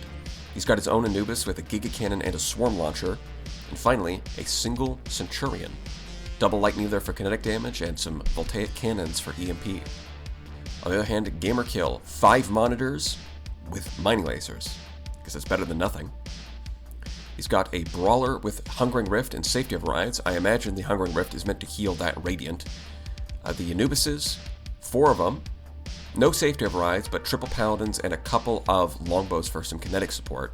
And here's a fun drinking game for you guys. Take a shot every time there's a Radiant with no targeting unit. Round 1, fight! Alright, we'll have to see if the Invictus and the Dragonfires from the Pegasus are able to burst down the enemy. But those Dragonfires are very vulnerable to point defense from those triple Paladins on the Anubises. Although it does look like a Fulgent on the right was able to just 1v1 one of the Anubises. That's looking really good for Grievous, and the Dragonfire even managed to overload one of the Anubises way at the back. Looking pretty solid for Grievous. He did manage to get a barrage from the Invictus onto the Radiant, but of course, the Radiant just backs up. Probably gonna vent. Now, the Pegasus is pretty far forward. Actually, I think that's a very vulnerable position. It would much rather be sitting behind the Invictus. Dragonfires can shoot over friendly ships. You know, it's decently durable, but it's not nearly as durable as an Invictus. The Anubis is not even bothering to shoot down the Dragonfires, instead just outrunning them. That's kind of funny. And a Monitor with the mining lasers getting behind the Pegasus and keeping it busy. Really not what you want to see if you're in a Grievous 69 right now. Of course, the Invictus 1v1ing the Radiant might be a good thing for him. And it's getting its ability, it's firing, it's actually maxing out the flux. But not quite enough. It is venting. Neither of them really doing any significant damage to each other, but here comes an Anubis. And the Invictus just turns it into scrap metal. High-tech piece of junk, that's what it is. And the Pegasus, though, is looking like even more of a piece of junk. Man, that thing absolutely destroyed in round 1, but in round 2, it's just trying to fight a single Monitor. And now it's getting its flux maxed out just by a Brawler. I mean, of course, as soon as the Brawler backs up, it can just vent, so I guess it's not a big deal, but it's really not living up to its potential. It's not focusing on something that it can actually damage with its Dragonfires. And while the Invictus might have a decent time trying to 1v1 the Radiant, if the Anubis comes in to help, it's going to start having some trouble. Here we can see the Dragonfires focusing in on that Anubis. A couple of them getting shots in, but not enough to overwhelm its shields.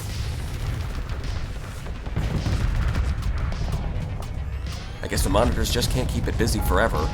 And it is getting a couple of Dragonfires on target. The Radiant, though, uses its Phase Skimmer to back off.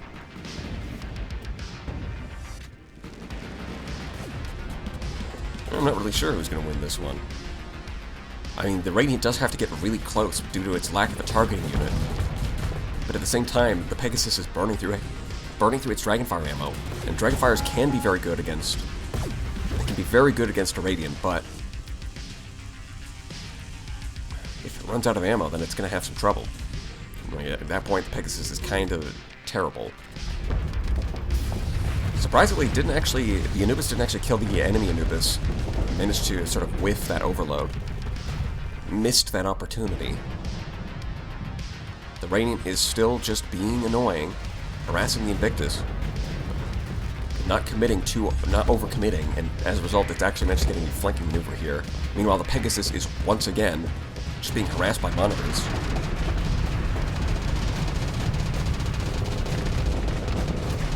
The Invictus able to withstand the barrage fairly well, its armor holding up. Shrouded Mantle triggers for the Radiant.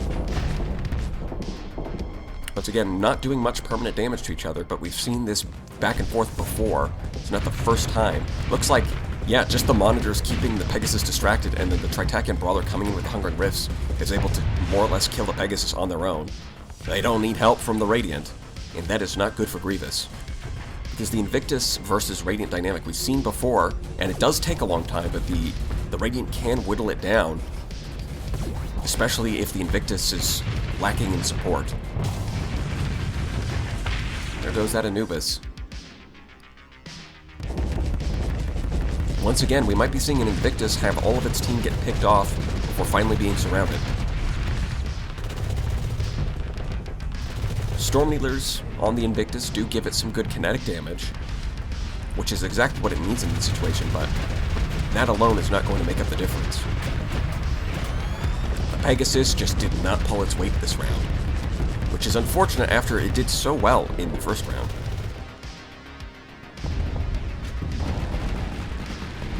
As the Omen is keeping the little Tritakian Brawler busy. Although the Tritakian Brawler actually managed to get an overload on the... Wow. It does look like with ECCM, the Hungering Rift is able to keep up with the Omen. And it's not, like, normally the Omen is able to outmaneuver most missiles, but in this case, Hungering Rift, not so much. It's doing just good enough to get the job done. Invictus is unfortunately not going to be able to last.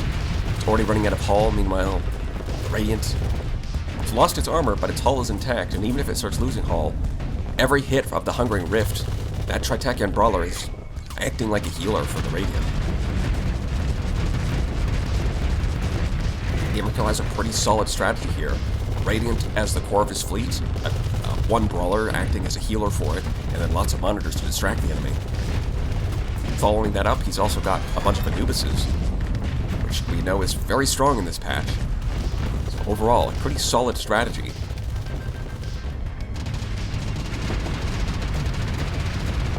And it turns out it's good enough to beat the Invictus in round 1. Round 2, fight! We'll just have to see if the Pegasus can do a little better with its target selection in round 2. Although there are a lot of monitors on the field, so the chances that one of them is going to go and decide to harass the Pegasus is not unlikely. In fact, it is very likely. And if the Pegasus runs forward and gets ahead of the Invictus, then that just makes it even more likely. See the Centurion harassing the Radiant right there, using its light needlers. It did get a couple voltaic cannon shots in there, but I mean, it is a 4 deployment point frigate, so I guess for its cost, it's doing pretty good. Although, yeah, those Paladins are going to finish it off pretty quickly. Oh, no, it actually managed to live. And there it goes. You can see a Fulgent harassing a Monitor, or maybe the other way around, depending on how you want to look at it. It does look like the triple pulse lasers are slowly making progress on that Monitor, though. I guess if you give it enough time, it could actually kill it. Meanwhile, the Radiant is distracted by the Rift Lightning from that Fulgent. Does score an Overload, the Locust getting some hull damage in. Overload is very short-lived, though. It looks like the Fulgent manages to slip away, and over here we've got 2 Anubis versus 1 Anubis. Gatecan almost scored an Overload there for a Grievous, but not quite. There's just a little bit of flux left over. Which unfortunately means that the 2 flux grids of those Anubises is probably going to be the 1 flux grid of the solo Anubis. Although it is doing a good job at stalling out GAMERKILL's fleet. Not only pulling the 2 Anubises, but even pulling the Radiant over, and just using its temporal shell to maintain distance as much as possible. That Anubis pilot really seems to know what he's doing. That does beg the question what the Pegasus and the Invictus are up to. Invictus looks like it's not got any enemies left. You can see the Fulgent is slowly chipping away at that Monitor. You know, give it another 2 minutes and it'll have that Monitor killed all by itself. Although that won't happen yet. As soon as it gets distracted by something, then it loses all of its progress. Although it did almost just kill that brawler. The pulse lasers are pretty accurate, which makes them pretty solid at killing frigates. Usually the problem is that they lack range. But if you give it energy bolt coherence, then that makes up for the lack of range, and suddenly they're pretty good at chipping away at frigates.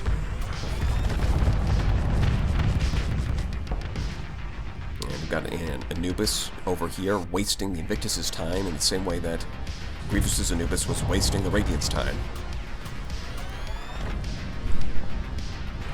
But it looks like overall, I'm not sure what happened to the Pegasus, but it's probably dead at this point. It's starting to look like the Invictus is all alone once again. Looks like GamerKill's strategy is pretty solid. There's no fluke that it won round 1. It's looking like it's going to take round 2 pretty convincingly.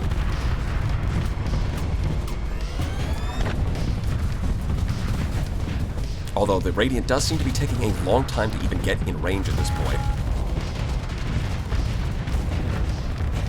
That lack of a targeting unit. I mean, that's... I think there's like 3 Radiants in this tournament that have no targeting unit. At least 3 that I can remember. Surprisingly common. And look, it really should be in range right now, but it's just, you know, the lack of targeting. Look at that. The Invictus got a kill. But now that the Radiant has finally actually gotten in range. Oh, no, the Storm Needler's maxed out its flux, so it's going to back up. It's not using its phase skimmer, it's saving those charges for when it needs them. So instead, it's just using its movement speed, which means this is going to take a while. Which, the fact that it's taking so long does mean the Invictus scores another kill against an Anubis. That's not too bad. In fact, that third Anubis is looking pretty vulnerable. If it sticks to its target, it might actually be able to kill a third one. Yes, it does. Invictus scoring a lot of kills here. Apparently Storm Needler's on the corner. It maxes out the flux on the Radiant. I mean, without any support, I doubt it's going to win here, but... So, unlike round 1, it is chipping away at GamerKill fleet all by itself. Is it going to score a 4th Anubis kill? It is! That's honestly kind of crazy. I guess the Storm Needlers on the corner are just a really solid pick. Normally you might think Gauss Cannons to make up for the lack of a targeting unit on the Invictus with their higher base range, but the sheer DPS of the Storm Needler seems to be doing Grievous a lot of favors here. But of course the Brawler is still alive and the Radiant is still alive. So even if you manage to do hull damage against the Radiant, it's not going to matter because every hit from those Hungering Rifts is hitting armor and hull. There's no shield to block them, which means every hit is healing the Radiant.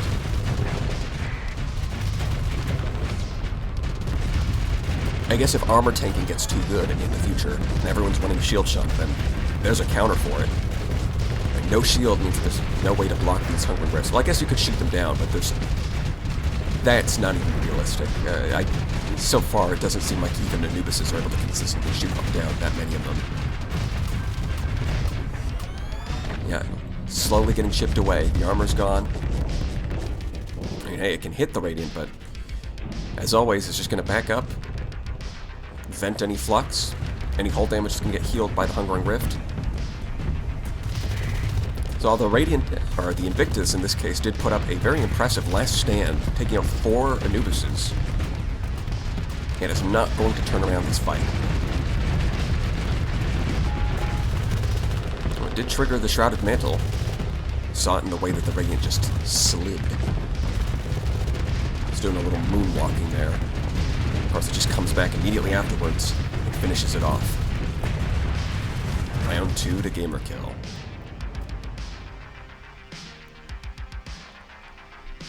And that means GamerKill is moving up in the tournament, while Grievous69 is knocked to the loser's bracket.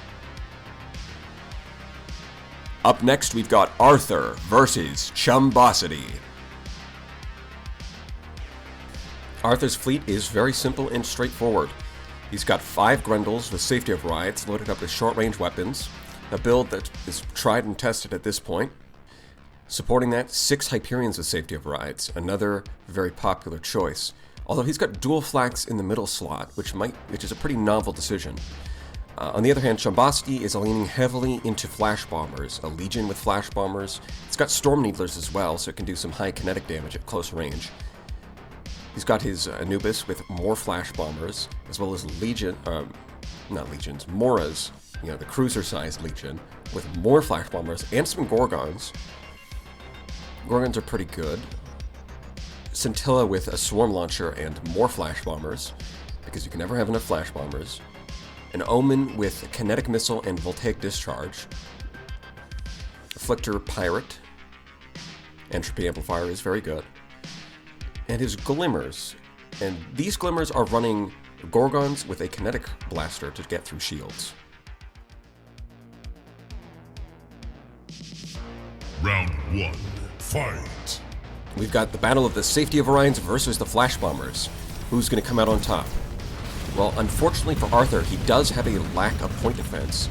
There are some dual flaks on his ships, but the Grendels can only use those when they're in real space, and, well, they don't have a lot of range, which means that they can get overwhelmed by flash bombers very easily. And similarly, the Hyperions do have dual flaks, but they only point forward. Those are not turret slots. So facing off against all these flash bombers could be a very bad matchup for him. Now, if his ships all have safety overrides, so if they try to push forward, they could easily surround and take out something like, say, the Legion. But Chumbosity also has a lot of Moras. If you try to rush them down, they are very durable for their size, and they have damper field on top of that. So that may not be a viable strategy. Not that he has much of a choice, because for his ships, that's kind of the only thing they can do. Ooh, the Grendel actually gets caught by those Reapers. Hyperion teleports away. Combination of flash bombers and Gorgons, and the Glimmers firing their kinetic blasters, applying a lot of pressure to those Hyperions. The Gorgons tracking very well nicely, but the soft flux damage not able to overwhelm the shields. Unlike some of the other Hyperions we've seen, these ones do have extended shields. The engines are not going to get flamed out too easily. Ooh, it actually gets got by a Giga Cannon. It's a good shot from that Anubis. Here we can see one of them is targeting down that Mora, but it is going to take a while. Well, maybe a little bit faster once the Grendel joins in. Chain guns with accelerated ammo feeder can shoot through that hull and armor pretty nicely. So it does look like he is going to take out at least that Mora.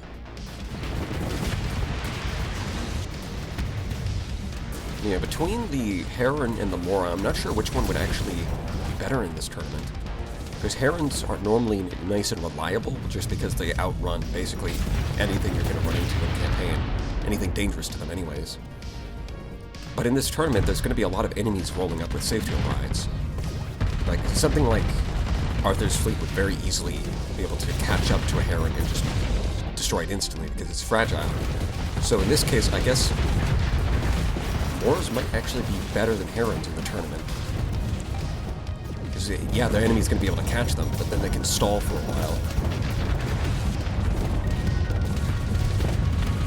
Well, regardless, it does seem like that is a pretty good strategy in this case, because Chumbosity is really struggling. None of his safety override ships have really been able to, aside from that one more that they killed, yeah, they're getting wiped out by flash bombers. And normally phase ships just phase through them, and Hyperions should be able to tank them with their shields, but it looks like they are getting the job done.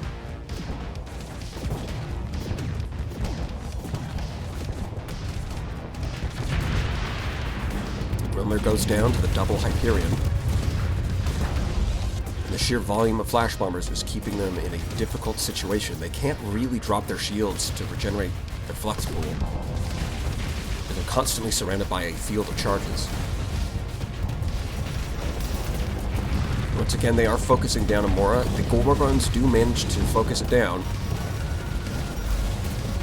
While the soft flux isn't going to do great against safety overrides, the accuracy does mean that as soon as they drop their shields, those Gorgons can finish off the armor and hull very easily. Flash bombers take out another Hyperion, and that means round 1 goes to Chumbosity. Round 2, fight! Let's see if Arthr's able to do better in round 2, although that was a pretty convincing victory in round 1, so I'm not sure what exactly would have to go different here for him to pull out a victory. As I said earlier, he doesn't really have any decent point defense. So while, you know, in a mixed fleet, let's say, like, Grendels could just dodge flash bombers, and Hyperions could just tank them with their shields or dodge out of the way. There's not really anything that he has in his fleet that's actually killing the flash bombers, meaning that their replacement rate is staying very high, and they're constantly cycling through they're just cycling through the fighter base over and over, and continually laying out large fields of charges. That may prove to be a problem for him, or at least it did prove a problem in round 1. Here we can see the Hyperion doing what it really wants to do. I mean, if they can get on top of that Legion, they can easily hit it with a ton of EMP damage and start shredding it. Maybe that's the difference that he needs. If they could take out this Legion, that could tip things in their favor. That's a lot of swarm launchers and fighter base taken off the field. So far, it's just the one Hyperion and the one Grendel applying pressure. And that by itself really seems to be struggling. Yeah, the flash bombers actually take out the Grendel. Maybe if there was a second Grendel or something helping it along, then that could have been a kill on the Legion, but no, in this case, it did not pan out. In fact, this Grendel's even struggling just to kill the Mora. Use the damper field again to tank through all that damage. So even though it's maxed out on flux, the Mora is continuing to be a pain.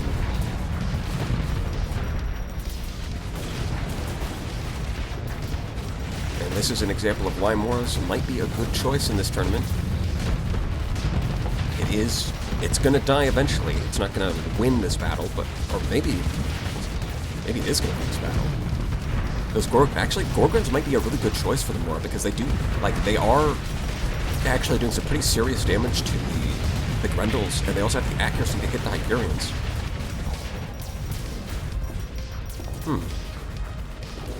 Well, in any case, it is taking forever for them to kill this thing, and in the process, the Grendel died. So it looks like the flash bomber spam with lots of low-tech bricks to absorb damage, supported by Anubises to shoot down enemy fighters and enemy missiles, is really paying off for Chumbosity in this round. I mean, Hyperions and Grendels are both very deadly in swarms, and yet they are not getting much done here. Seems like Chumbosity might have come up with a pretty solid strategy. I mean, we've seen Anubis combined with low-tech capital ships before, but combining it with the Moras might be a really giga-brained play.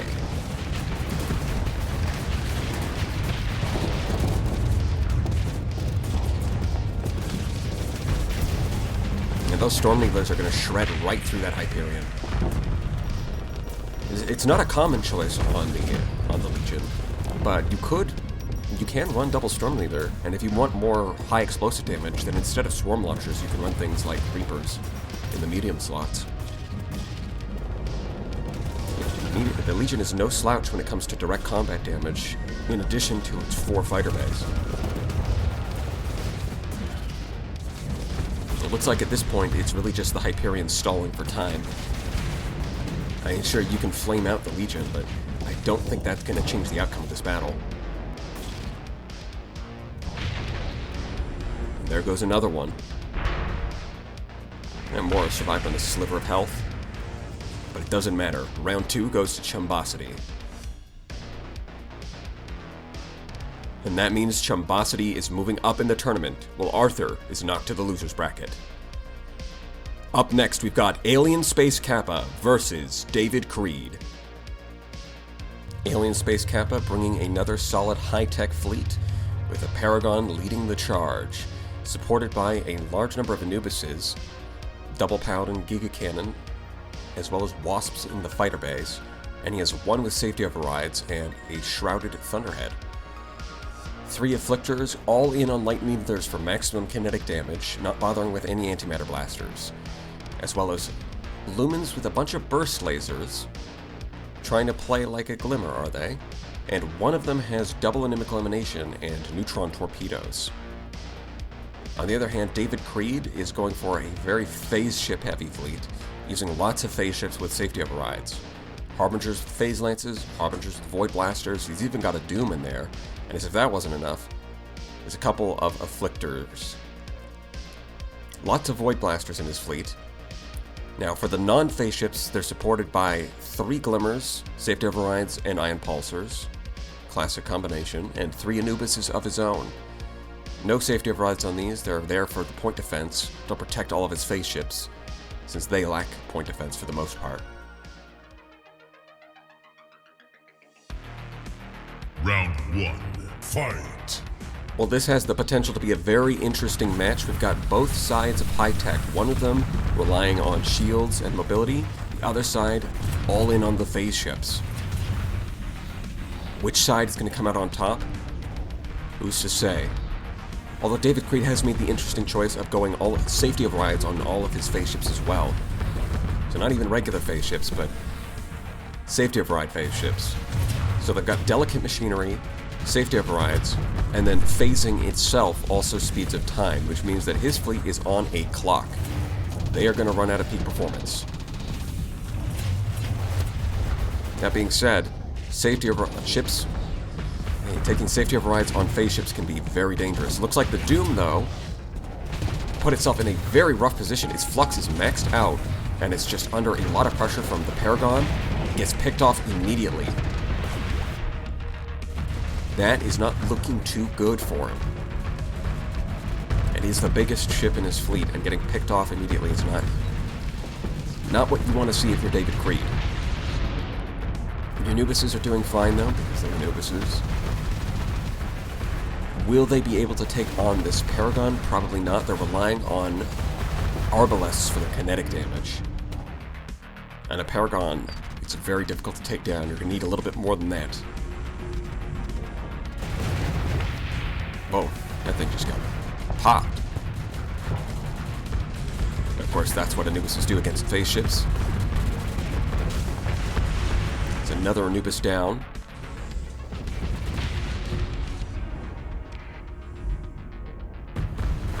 Where does it go from here? I mean, it's looking pretty good for AlienSpaceKappa. After the Doom went down, I'm not seeing any Harbingers, because those could theoretically be very threatening to a high-tech opponent. Even though the AI doesn't always time the ability correctly, in fact, it often doesn't. Just the fact that it can reset their shields. Like, the Paragon takes a long time to deploy its shields. So if it has its shields up, fully deployed, 360 degrees, and then it gets hit with the Harbinger's ability, even if it doesn't shoot during that window of opportunity, just the fact that now the Paragon has to redeploy its shields means that some other ship could flank it. But regardless, round 1 goes to AlienSpaceKappa. Round 2, fight! We'll have to see how things play out differently. I mean, round 1, the Doom just got itself killed immediately, following the footsteps of the Radiants we've seen earlier. What it decides to do and how it decides to position itself are probably going to be important. The Mind Strike is a very powerful ability, although David Creed does have a few Anubises, so they can shoot down mines pretty reliably. So far, not looking too good. The Doom is right in front of the Paragon, which is what happened last time. This time it does manage to actually slip away. So we're already doing a little bit better here. Or at least whoever's piloting that Doom is making slightly better decisions.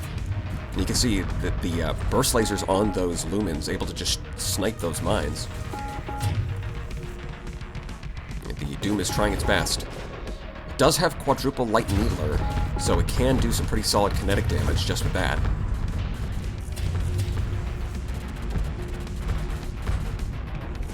Not quite enough though, and it's very short range due to safety overrides. Normally light needlers could get some decent range, but the safety overrides kind of prevents that. In exchange, you do get a lot of extra mobility, which the Doom does need. And the range limitation doesn't apply to the mines. Right, so the mines can get pretty solid range with systems expertise, and then they don't get reduced by safety overrides. So it does have that going for it. And despite the Harbinger using its ability on that Anubis, they don't actually manage to kill it. Although the Paragon is looking like it's the one in a rough situation this time, it gets hit with a bunch of EMP damage on the flank from that Glimmer. got its shields up, but it is surrounded, although most of the ships are keeping their distance. They're pretty scared of what the Paragon can do if it decides to focus on them. But once they all decide to close in from different directions, it's going to be in some trouble. This time the Doom is still on the field, so things are looking a little bit better for David Creed.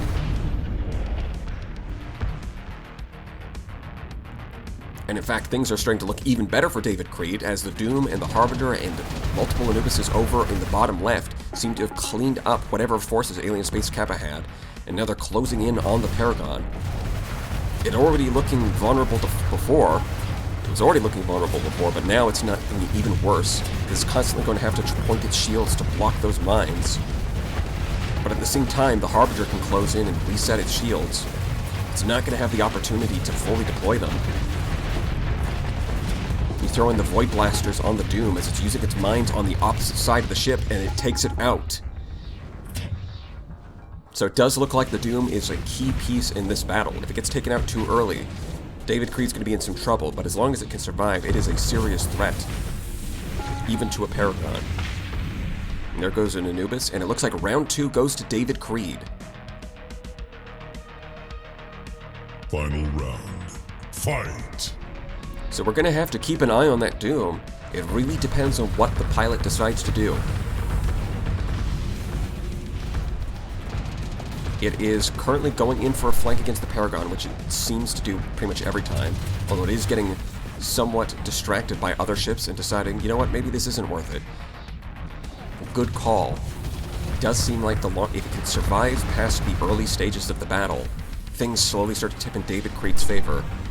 It looks like in the chaos of a broken up battlefront, the phase ships seem to have the advantage. But when everything's in formation right at the start of the battle, things seem to... then the phase ships can get picked off, and that can be the key that tips things in AlienSpaceKappa's favor. Although it does look like that Anubis for AlienSpaceKappa is in a lot of trouble as the Harbinger closes in around it. It's being harassed by an enemy Anubis and a Harbinger, although it does manage to escape. Ooh, that was a lot of damage from those auto lances. But it does manage... okay, it managed to slip away with a sliver of health. Harbinger dodging the Giga Cannon, no problem. That's what a phase ship do. But it does provide a distraction that allows an Afflictor to come in from the flank. And then there it is. Yeah, the Harbinger used its ability at resetting the shields, and it's not able to deploy them in time to save itself. We're probably going to see a similar thing play out with the Paragon here, as the Doom kills this Anubis over here. Dodges through the Giga Cannon, unphases, hits it with another volley from the Light Needlers. It is still scared to unphase, though. Takes a Giga Cannon shot, but it is a Doom. It's tanky enough to survive that. In fact, it survives another one. Barely, but it does survive. And watch this, the Harbinger can easily unphase, although it is scared, because it's still in range of the Paragon's weapons. But if one of them chooses to unphase, they can drop its shields instantly, and then that Glimmer can come up from the flanks as they're hitting it with EMP damage.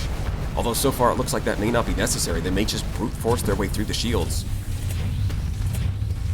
So it looks like after losing round 1, David Creed has managed to make a comeback, winning round 2 at the very least.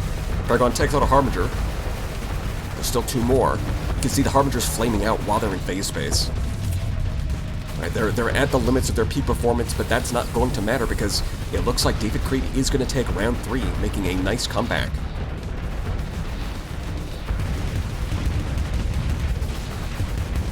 This Void Blaster is getting some serious damage as soon as it drops its shields, but the Paragon is doing its best to hold out for as long as possible. Takes out another Harbinger, but in the end, it goes down. And that's round 3 to David Creed. Which means David Creed moves up in the tournament, while AlienSpaceKappa is knocked to the loser's bracket. Up next, we've got Kuba K versus PixiCode. Kuba K's fleet relying on 5 Safety of Ride Anubises using triple Paladins and High Scabbard Amplifier for anti-shield damage, with double Chain Gun for anti-armor and hull. He's got a single Aurora with a lot of torpedoes on the front and double Heavy Blaster. A couple of Monitors loaded up with some Hammer torpedoes. It's something. And 4 Afflictors with all in on kinetic damage.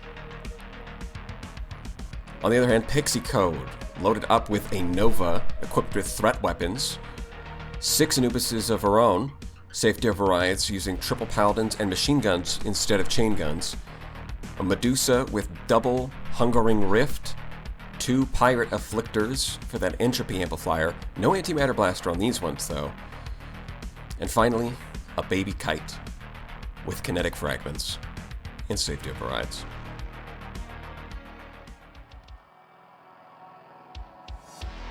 Round 1. Fight!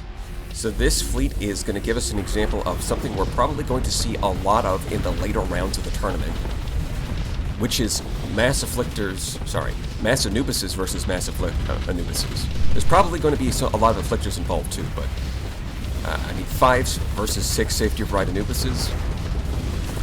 A lot of the really strong fleets look like they're running a lot of these, so a monitor goes down already.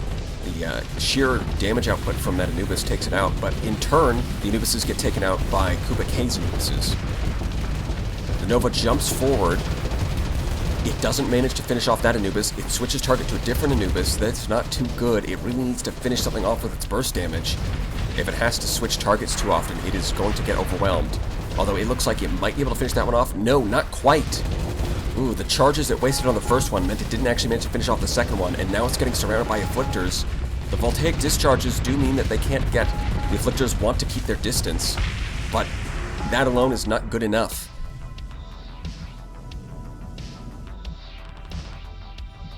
Well, that was quick.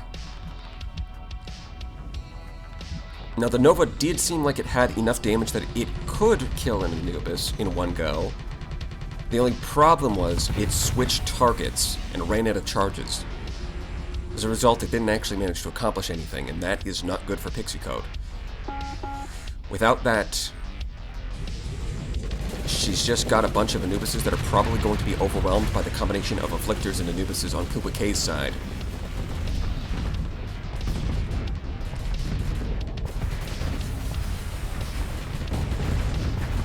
That takes out a Medusa. Yeah, it's starting to look like it is very over.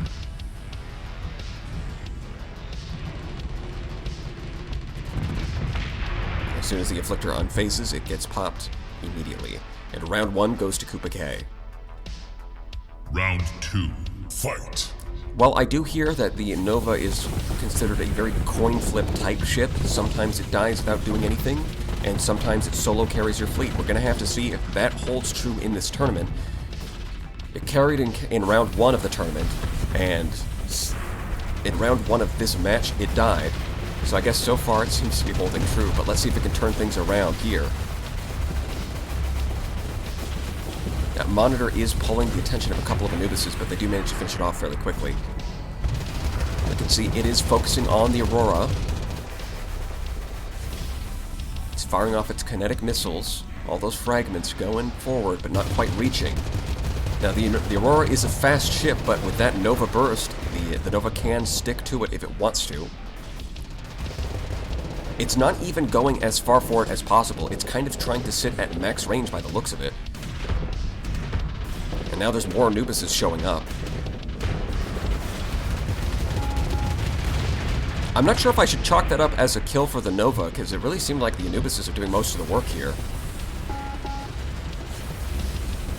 I mean, in a straight 1v1 against Kuba K's Anubises, these ones do have an advantage, because instead of running double chain gun, they're running heavy machine guns. And that kinetic damage is going to make more of a difference, rather than the extra high explosive damage. Now, at the very least, the Nova should be able to 1v1 this thing. Yeah, just like that. And the extra range from those IR auto lances letting it finish off the hull.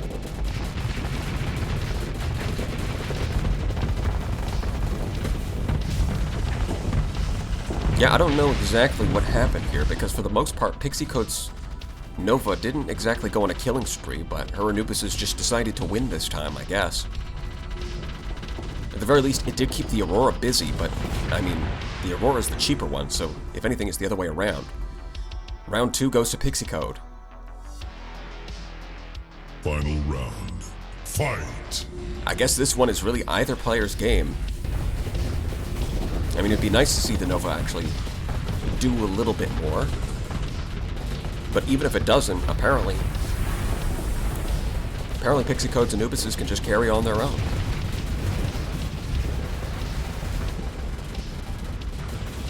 Let's see, the Nova is locked onto an Anubis, and it almost got distracted by a monitor, but it managed to switch back to the Anubis, and that is enough burst damage to kill. Taking one of them off the field already tips things in her favor. And that now it's locked onto the monitor, and then decides to ignore it. It's interesting that the Nova, unlike a lot of other capital ships, it seems like the Nova will lock onto the monitor and then decide, wait a minute, I've got better things to do with my time. Where other capital ships seem to get stuck on the monitor for a while. Or maybe not always. But like, we saw Grievous 69's Pegasus get stuck on a monitor for a while, so... something worth thinking about. Maybe it's the Omni Shield. Maybe that's the difference. If you have forward shields, they tend to get more distracted because a flanking ship is going to be...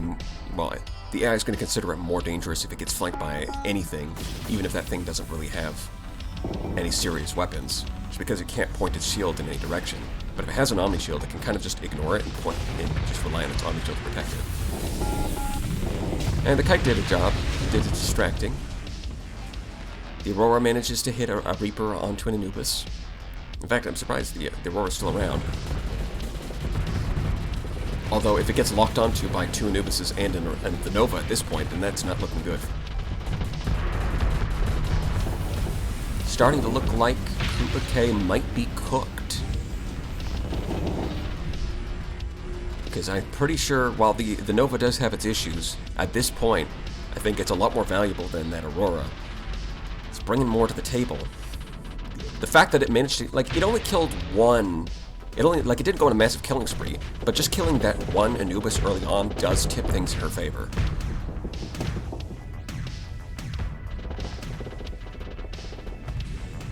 Yeah, unfortunately that Aurora is not likely to be able to 1v2 Anubises.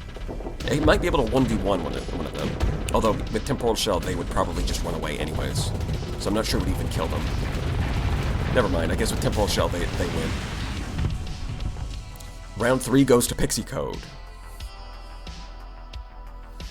And that means PixiCode is moving up in the tournament, while Kuba K is knocked to the loser's bracket. Up next, we've got SCC versus Leadhead. And we're well into the Anubis Gauntlet, because we're going to be seeing more from both sides here. That's the third Radiant as well, with no targeting unit. You gotta love to see it. And all of them seem to have Shrouded Mantle, although how effective it's been is questionable. He's got 5 Medusas as well, don't forget the Medusas. Leadhead, on the other hand, bringing Harbingers, as well as Medusas, a Monitor, a Lumen, and 6 Anubises. Yeah, we're deep into Anubis territory now. Safety overrides, and interestingly only using a Mining Blaster and no medium weapon on the right side for those Medusas. Uh-oh, Monitor with no weapons. Common. A bit disappointing. It looks like the Lumen is using a Kinetic Fragment and a Voltaic Discharge, while those 6 Anubises are doubling up on the machine guns. Against enemy Anubises, that is going to give him a significant advantage.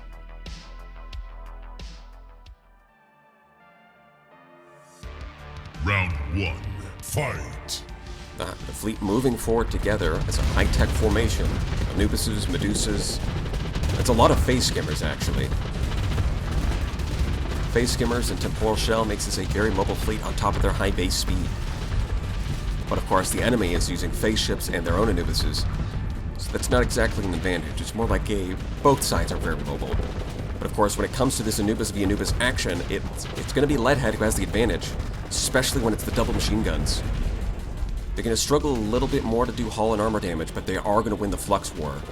And for the most part, Paladins are going to do good enough when they're against the high-tech armor and hull of an Anubis.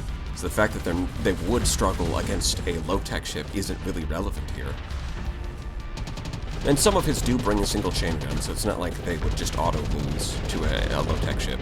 They would just take a little bit longer. I'm gonna have to see how things pan out. Harbingers can make a big difference in these kinds of matchups, depending on how good the AI decides to be. The ability to just interrupt a phase skimmer or interrupt a temporal shell with its ability can be very valuable if timed correctly.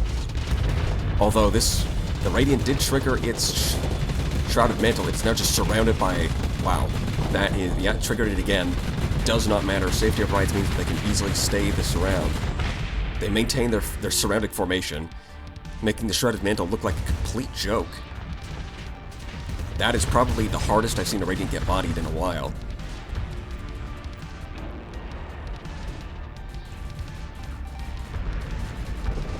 Yeah, I don't think SCC is going to win this without the Radiant. And if it gets surrounded that easily, then it's going to be a big problem for him.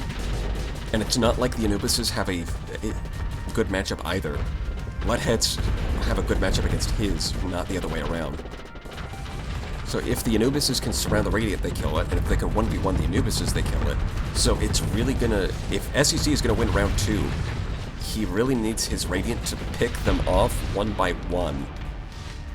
And it needs to do it fast enough that he doesn't lose. He needs to do it fast enough that his own Anubises don't all get picked off before the Radiant can finish the job. But that seems like a pretty tall order. In any case, round 1 goes to Leadhead. Round 2, fight. Yeah, I mean, it was even worse than it looked. That was a completely clean sweep. Leadhead's Anubis is just absolutely bodying that Radiant. It's not good for SCC. I mean, it's triggered, its Shrouded Mantle backs up and then immediately uses Phase Skimmer to go forward. Lack of a targeting unit might be a problem here because it has very limited range. It has to get right on top of the enemy to do any damage. Harbinger bravely charges forward at the Radiant, and it's at least keeping it a little bit distracted, which I guess for Leadhead, that is totally fine. Just distracting the Radiant, even for a little bit, is excellent for him because the rest of his ships are going to win if the Radiant doesn't intervene.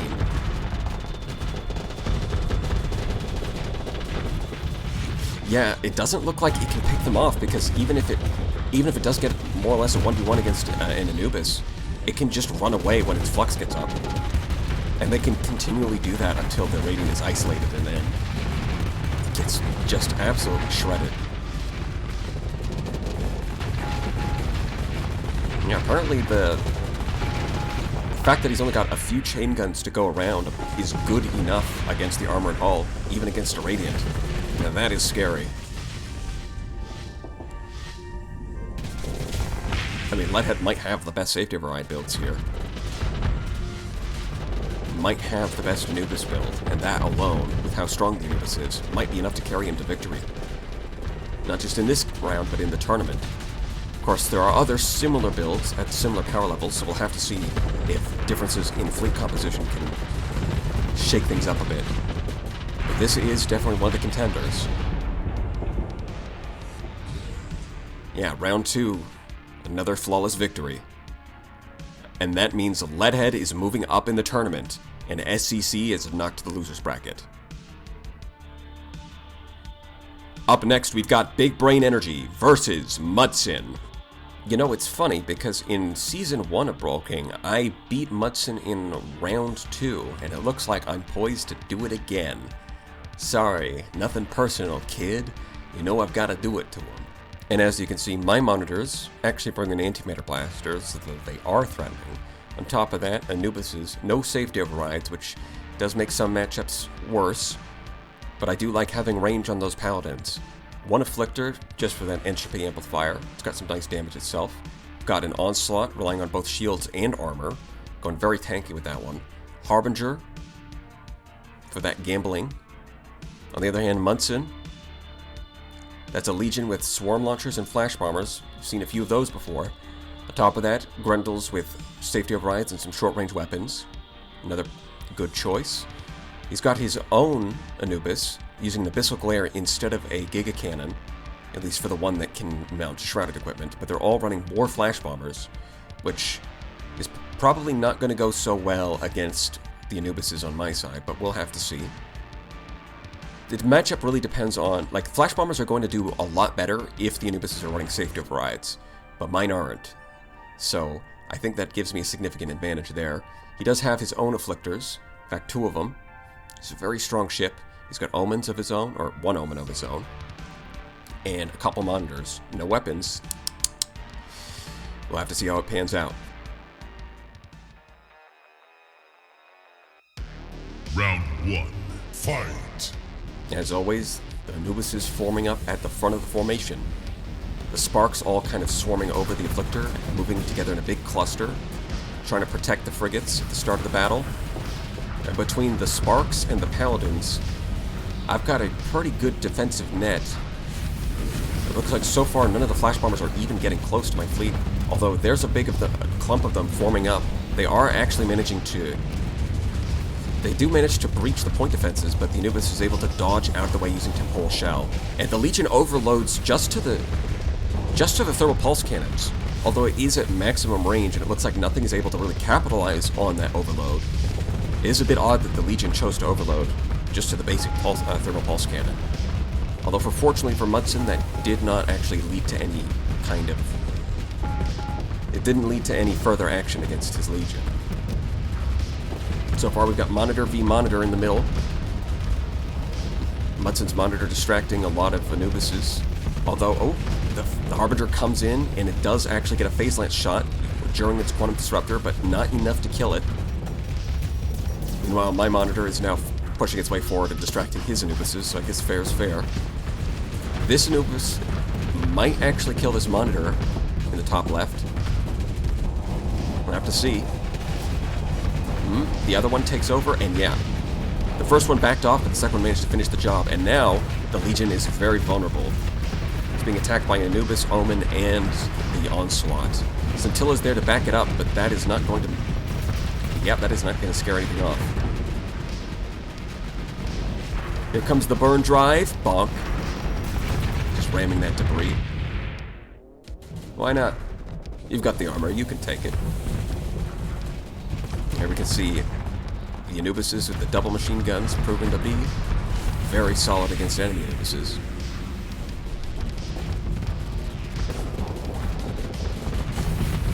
Yeah, that Abyssal Glare. I mean, it does get its effects kind of tripled by Temporal Shell. Beam mechanics do work nicely with time speeding up. But it does look like he's lacking in shield damage because he's relying on phase... He's got the universal slots for phase proximity charge launchers to sort of supplement... basically acting as extra flash bombers. But that is not doing him any favors in this Anubis mirror match. It looks like round 1 goes to me. Flawless victory. Round 2. Fight! Let's see if round 2 goes any different. Probably not going to be a victory for Mudsson, but maybe he can score a couple kills here and there. The Flash Bombers doing their best to kill the frame rate, as always. Although I guess this is really minor compared to some of the ones we've seen earlier in the tournament. So far, not much is happening, but that's pretty normal. I am running steady officers in my Anubises. They tend to play a bit more cautious. So they're not going to go up and try to surround the Legion immediately. You see some Flash Bombers slamming right into the side of that Onslaught, although I think the Omni Shield did manage to protect it there. Giga Cannon overloaded that Scintilla, and they managed to finish it off with the Paladins. Onslaught is facing the opposite way to the Legion, but I don't think that's too much of an issue. The Legion is pretty busy dealing with a lot of other stuff. Ooh, the Quantum Disruptor dropped the shields just in time for the Giga Cannon to get through. Not bad, not bad. The Monitor bravely charging up and actually overloads the Legion with its Antimatter Blaster. Now that, I don't think I've seen that before. A Monitor just overloaded a capital ship. I think that's pretty cool. I think I win, actually. I win the tournament. It's over. Nothing's gonna ever be as cool as that Monitor pilot. No, I'm just kidding. There's plenty more cool stuff to see. Unfortunately, this is where the Onslaught is gonna be pretty vulnerable. It is I decided that Anubises were a good enough counter to the Grendel, and so this Onslaught build, while it does have Omni Shields to give it some amount of defense, it is pretty vulnerable to Grendels like this. Although the Gorgon missiles are doing an okay job giving it some space, so the Grendel has to phase to dodge the missiles, which then buys the Onslaught some time to vent. But yeah, it is not designed to take on phase ships. Yeah. But I'm okay. I can accept that weakness. The Anubis' cover for it. It's fine. You know, this is a team effort. Victory is not built by one ship alone. On the other hand, this Legion is running out of teammates to keep it protected, and now it is getting bullied by a bunch of Anubises. The Onslaught comes in just to get some credit. I mean, he was going to die anyways, but sure, you get a participation trophy.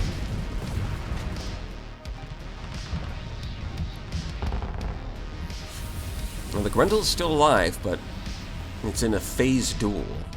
And as we've seen earlier in the tournament, Afflictors can win that duel by outranging the safety overrides. Although the Quantum Disruptor, okay, so it does manage to actually kill the Afflictor. The Afflictor did not back off enough, probably trying to stay close to use its anti-mana blasters. Instead, the Phase Lances and the Quantum Disruptor from the Harbinger allowed it to drop that Grendel down to like no HP. And now they're both phasing. They're both scared to unphase. Neither of them wants to do it. But yeah, that Grendel is done. And round 2 goes to me.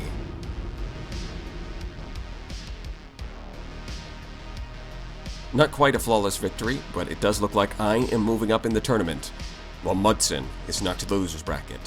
Up next, we've got Tranquility versus Downfall.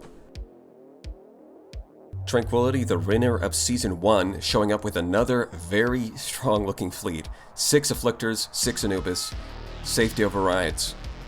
You know the drill. On the other hand, Downfall, showing up with a Vanguard, using Shrouded Thunderhead and a bunch of Swarmers to try and trigger it. 6 Anubises of his own, safety overrides, this time using a high-intensity laser and double machine gun instead of triple Paladins. And 5 Medusas with machine guns, heavy blasters, safety overrides.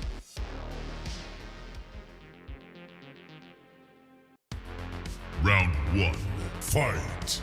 Undefeated so far, will Tranquility be able to keep his mind, or will Downfall make him fall down? I guess we'll have to find out. So far, not a whole lot happening, just 2 forces prodding at each other, looking for weaknesses, looking for opportunities to jump an enemy ship and surround it. Looks like one of his ships is finding that opportunity on the Vanguard, but it turns out it was just bait, as it gets counterattacked pretty hard by one of Downfall's Anubises.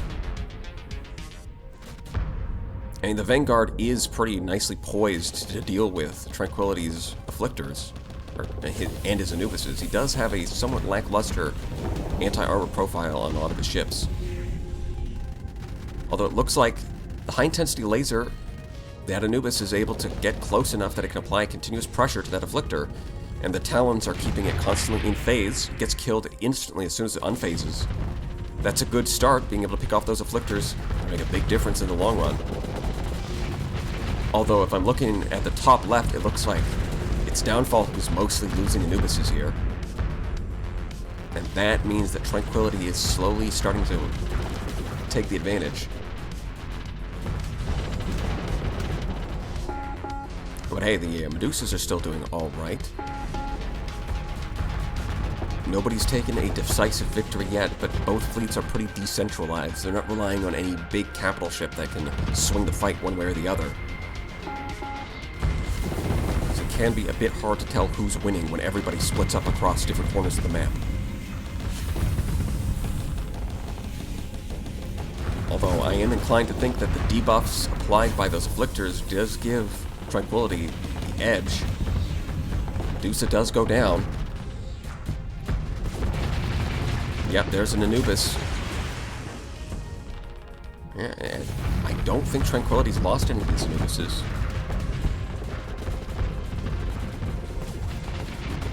Oh, maybe he will. Maybe... No, it does manage to slip away. There's another Medusa down. Yeah, I'm starting to think Tranquility might have this one. Yeah, that's another Anubis down. The Giga Cannon's doing their work. High intensity laser does manage to finish off one of Tranquility's Anubises. It gets finished off by another. And that Medusa is maxed out on Flux. At this point, even an Afflictor could threaten it with its light assault gun. Not that it needs to, because the Anubises are going to come in and do the job. Yeah, I'm still seeing 4 for Tranquility. That's a lot of Anubises. Oh, the Vanguard's still alive, of course. But the most powerful of ships. I'm sorry, when I said there is no flagship that can turn the tide one way or the other, of course, I forgot about it. I'm so sorry, Vanguard. You are that ship. Surviving to the end. Regardless, round 1 goes to Tranquility. Round 2, fight. Yep, so it really looks like Downfall only got 1 Afflictor and 1 Anubis. That does not bode well for round 2. But again, the Vanguard, you know, it's a very, yeah, it could carry the fleet. You know, it could just draw the attention of a bunch of enemies, dodge all the Giga Cannons. Could make a big difference here, shake things up. But pardon me for being a little skeptical. I think Tranquility is proven in Season 1 that he knows what he's doing with fleet building. And nothing in Season 2 has disproven that. So it may look like Downfall is the one who's going to fall down here. Fall down to the loser's bracket, because he's not... Again, these people are not being completely eliminated. We covered that at the start. And that's an overload. And that's one of the nice things about the Giga Cannon. Even against high-tech ships, it's still pretty good at scoring overloads. And against low-tech ships, good at punching through armor. Low DPS aside, it's got some good stats. And that Medusa is distracting 2 Anubises, so, you know, in terms of cost effectiveness, that's pretty good. This one is struggling against a single Afflictor. Yeah, with safety overrides, it is going to be outranged by the Afflictor. And the Afflictor does have the right weapons to take it on.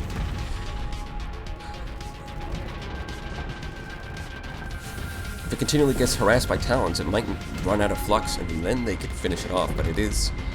I mean, it's doing a pretty good job just distracting them. Even if it's not killing them, that's still 12 deployment points, distracting a bunch more on the enemy team with these 2 ships. Although it is, yeah, it's just about dead. There it is.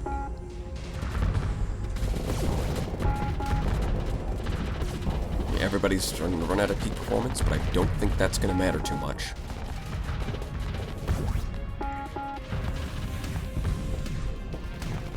Yeah, that Medusa.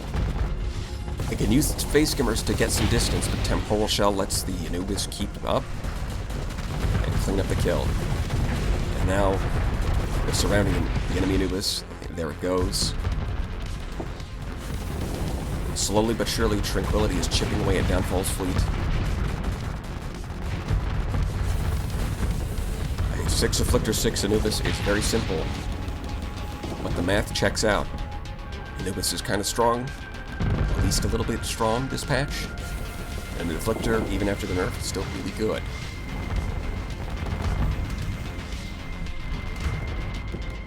The Afflictor build is a bit odd.